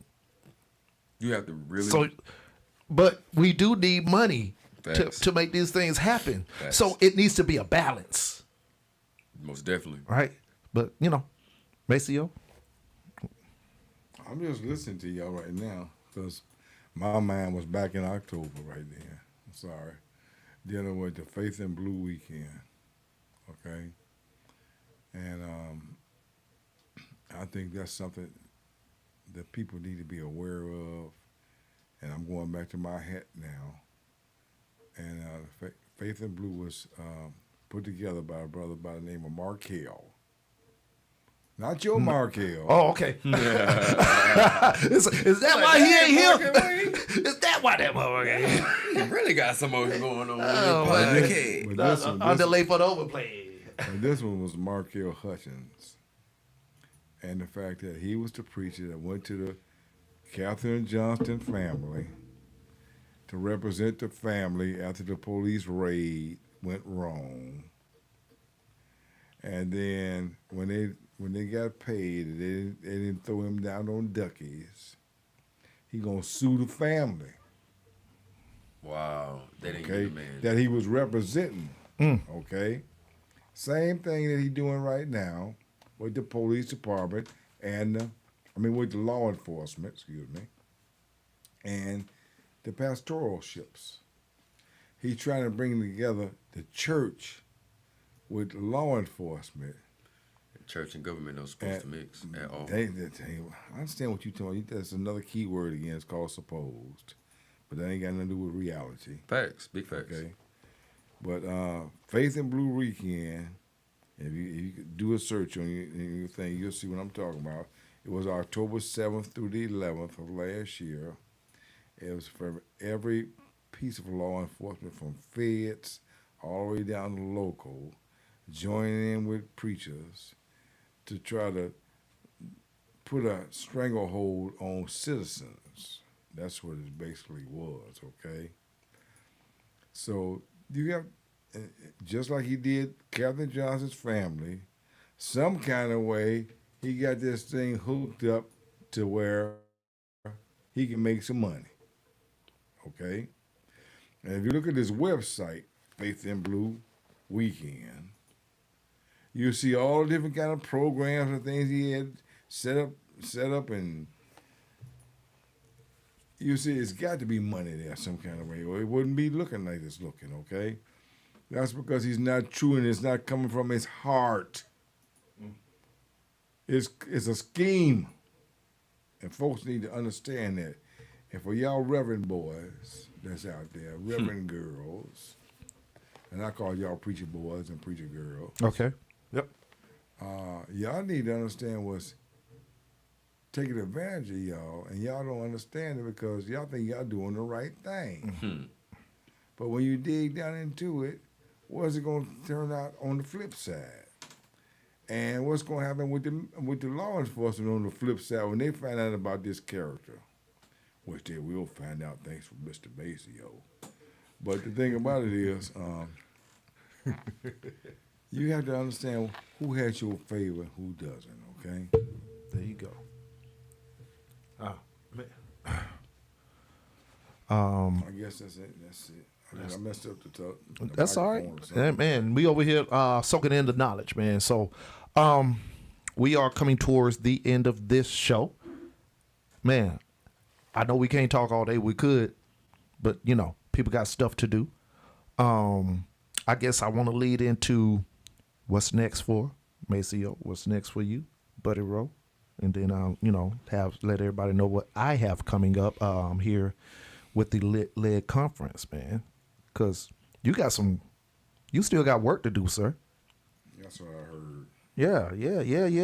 Look here. I don't know what anybody, and you're going to find out. Once people walk around us around here, we got to find where something, once again, we kind of like how you said you did with those ladies and you pushed them into the courtroom. That's what we do. You got to push them in. You got to push some people in a little bit. We're pushers because other people don't know they need you. I didn't know anything about you till 2 weeks ago. What you brought here today, I needed that. That piece of knowledge that we knew nothing about, we needed that. So we're going to keep on pushing you out there. You must be Kenneth Curtis Mayfield. You must be the pusher man. I got to push. I might just be that nigga now. In the alley, the one in the alley. I might just be that nigga in the alley. I might be that brother what you need a little bit. You know what I'm saying? So yeah, BudiRoe, what you got coming? What is your thing, man, coming up? Man, my thing is coming up, man. I want to coach youth basketball, man. basketball and baseball. So I've been talking to some guys up in what's that? The YMCA over in on Camerton Road, and well, they getting it renovated right now, but they started a little league over there in the neighborhood, and the gym, they go up in there and everybody hoop around and everything. I went over there a couple times and seen how they set it up, but I don't necessarily want to do it through them. I want to do it myself because I got my own organization. It's not a for-profit. It's not a non-profit, but it's an organization that helps at-risk youth. And I want to push it. I want to put more energy and motion into it because it's needed.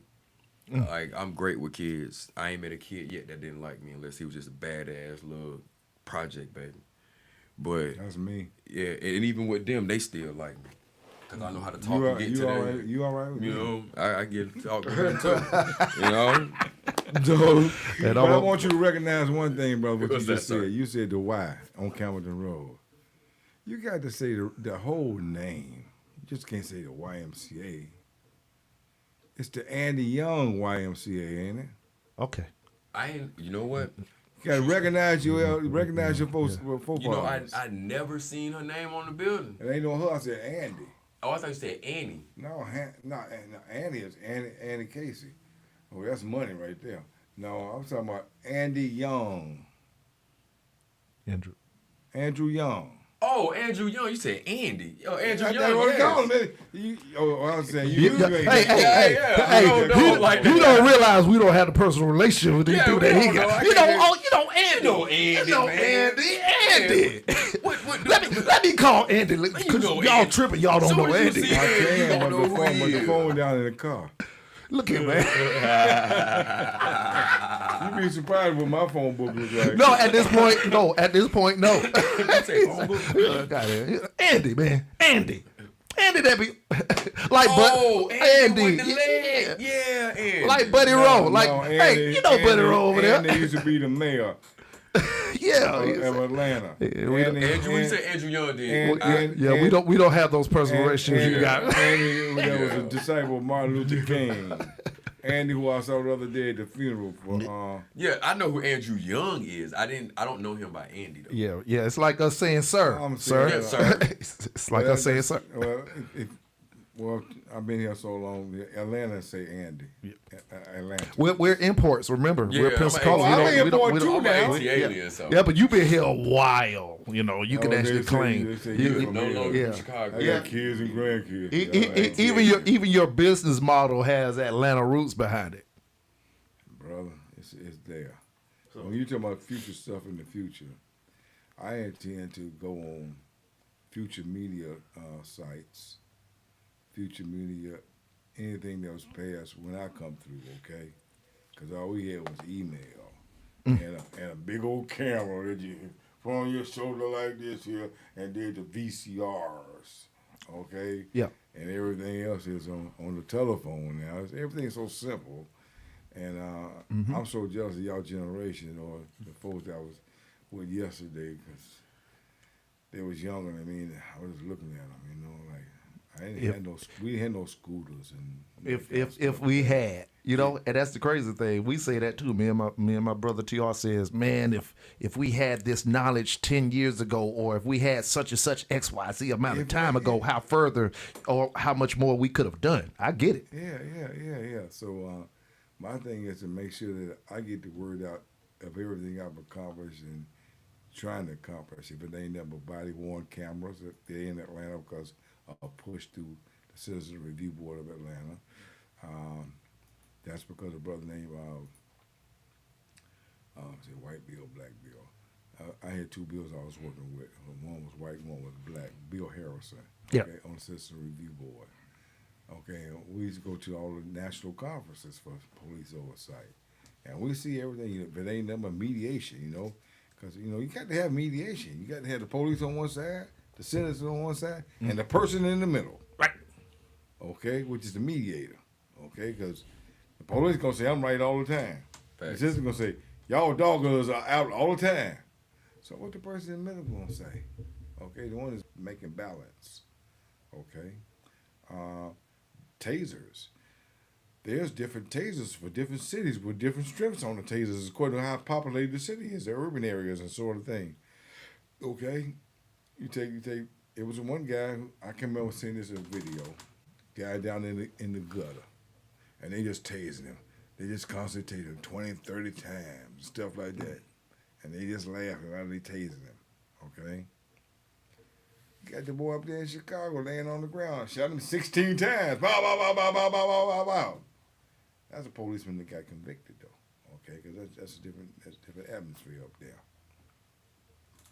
So the thing is, to get the word out as much as you can, with whatever the resource you got to get it out in, and make sure you get it out massively as you can to as many people as you can get it out to, because they need this information, because it just ain't coming in general information to you, okay? Facts.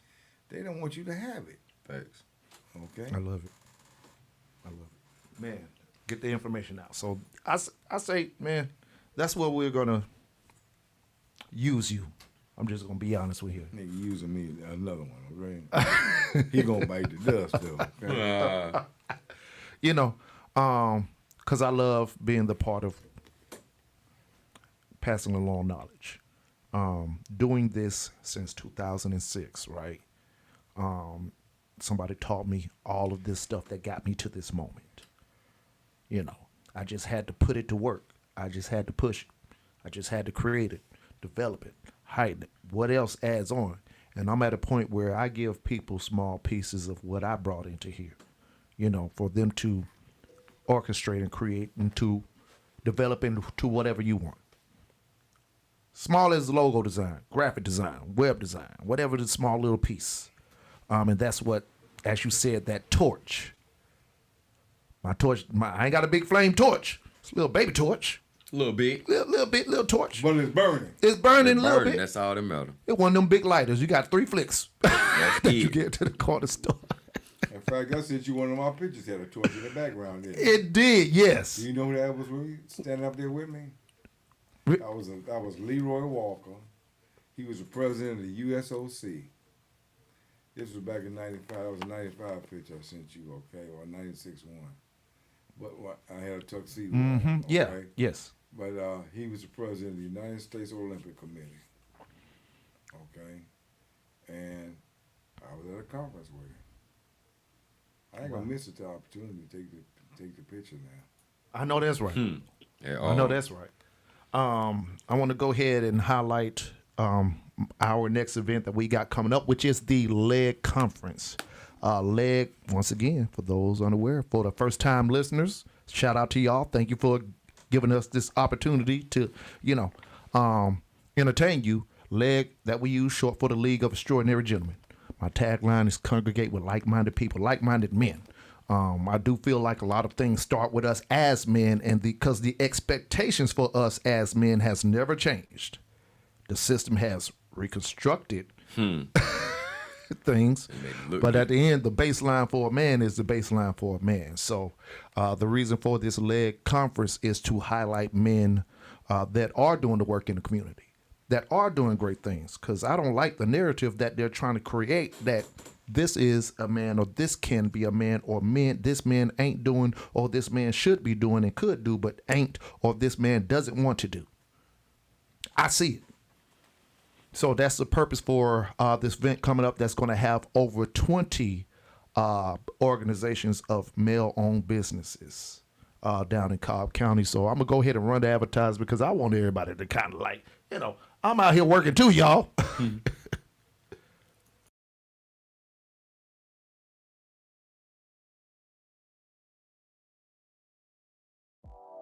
On February 25th, join us in celebrating Black History Month for the 2023 LEG Conference, presented by the Soldier 23 Project and the Male Review of Yale Entertainment and RTV. We are highlighting Black businessmen that's doing outstanding work within the Black community.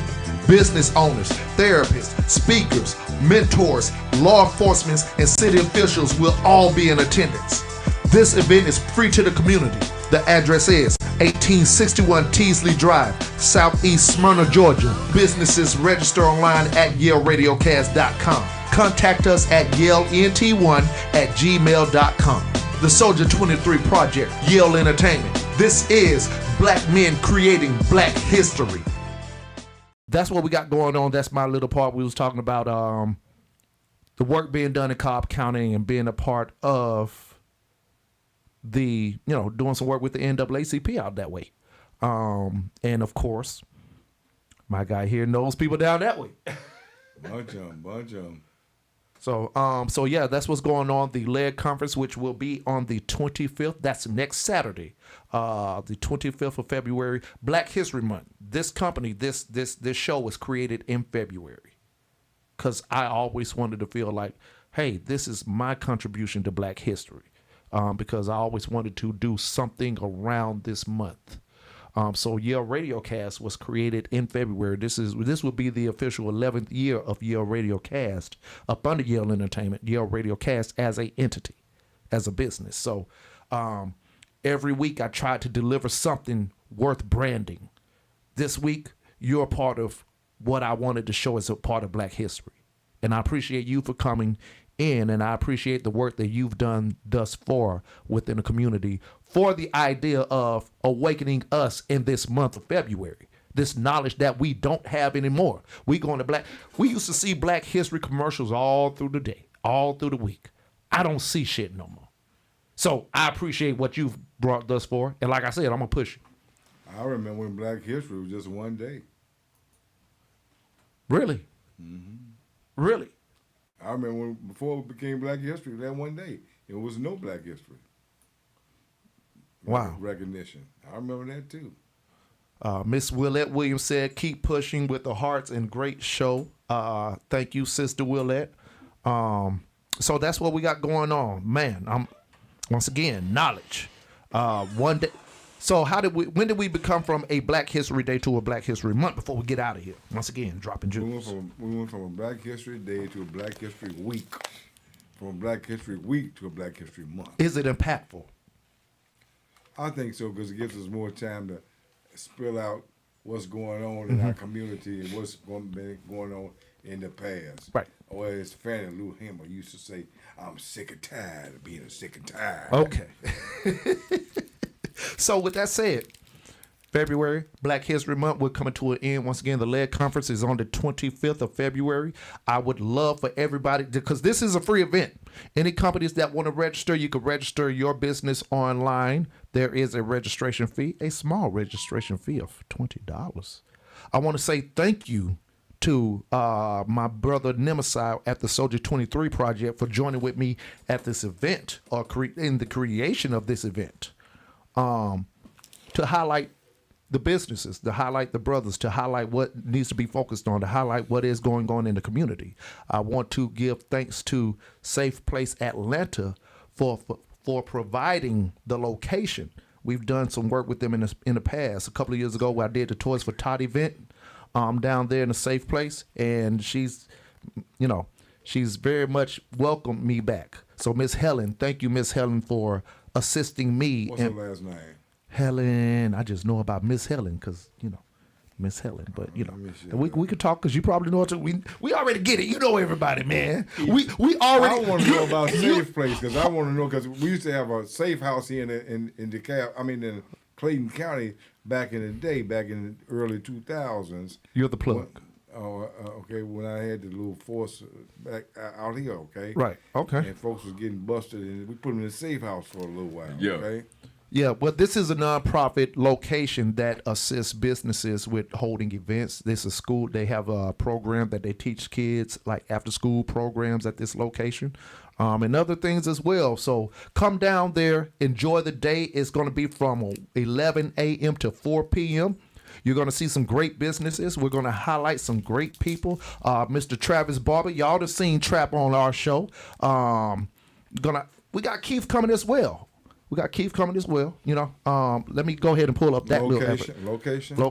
See, it's on the flyer. Let me pull the flyer up. But you know, buddy, are you coming out there, man? Man, I'm there like the fell. I'm there like the fell in cotton candy. And funnel cakes, I'm there. Just like they be at the fair, I'm there.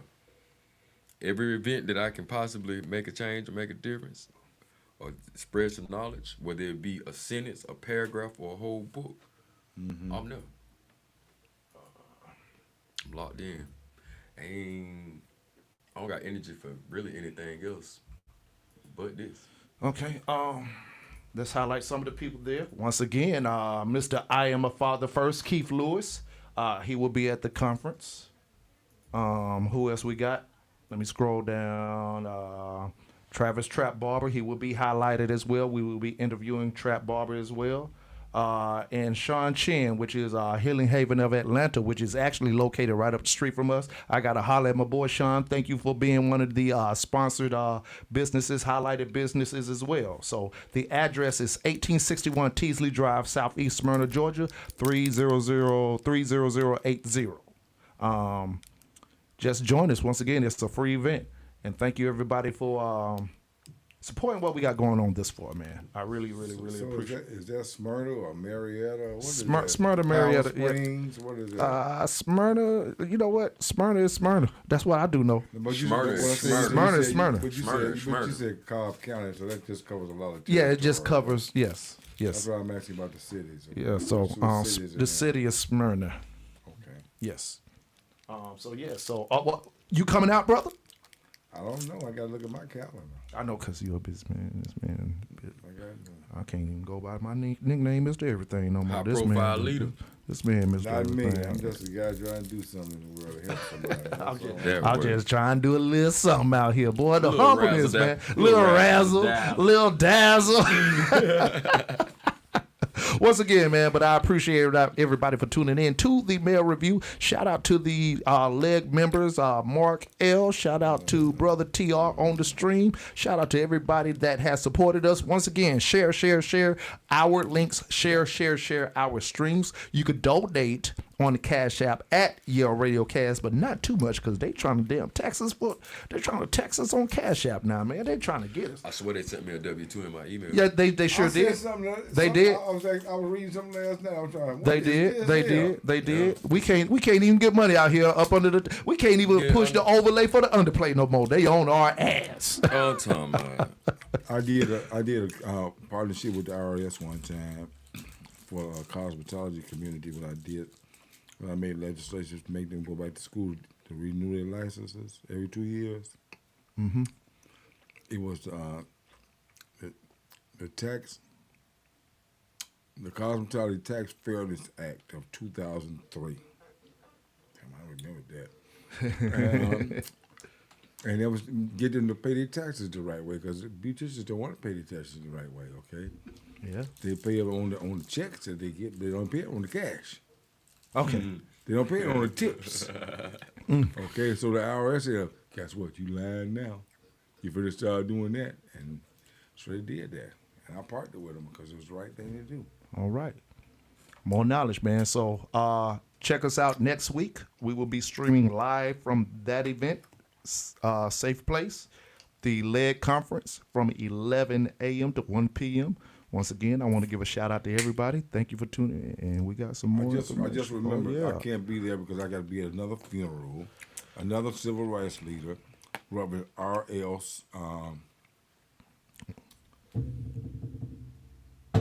Lord have mercy. NAACP man. All right. One of our leaders died, okay? And it's You just told me about it the other day, too. Yes. and I texted you on that, okay? Long live the elder. And the bottom line is R.L. White? R.L. White. We dropping like flies, okay? Y'all, we better get Gotta pass that torch. Gotta pass that torch. not only pass the torch, let's just receive the knowledge while it's here. Yeah, we got to light the torch first. I think the torch is lit. Torch is lit. It lit, but it's like You got it's to pass it it, going bro. out.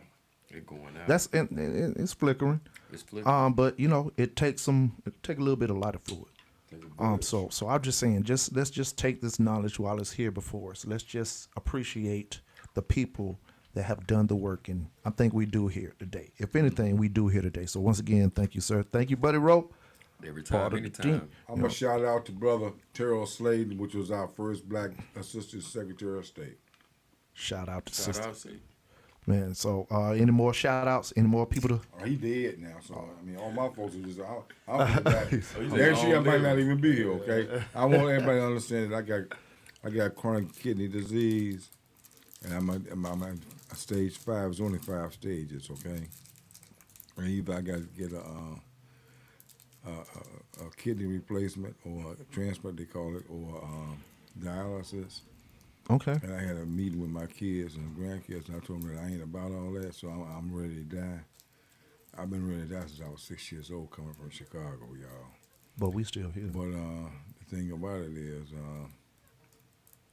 I don't never put that out nowhere, so I just want to do that at the end of this show. That's what's going on with me. So I might be here continuously. I might not be here continuously, but I'm here because I'm here with y'all, all y'all. And we appreciate that. We brother. sure appreciate We sure that. appreciate it, man. So with that said, man, before I get up in here crying, man, you ain't about to do this to me on my show. Okay? I don't want nobody to cry.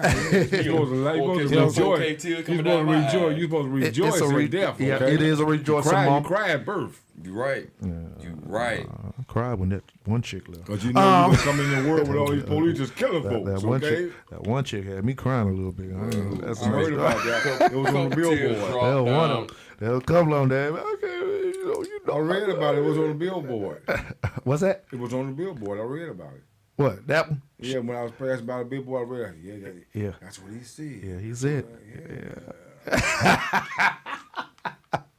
We got one more comment to get out of here, man, before we get out of here, because everybody want to keep it coming. Once again, blessings to you from Sister Williams. From Sister Williams, blessings and prayers to you. Yeah, and we're going to push it, man. We're going to use the fruits of everything that's been put before us. Once again, shout out to everybody that has watched us today. Catch us next week. The League of Extraordinary Gentlemen Conference. This is the Mayor Review. Thank y'all for tuning in. Holla at y'all. The motto is get the business.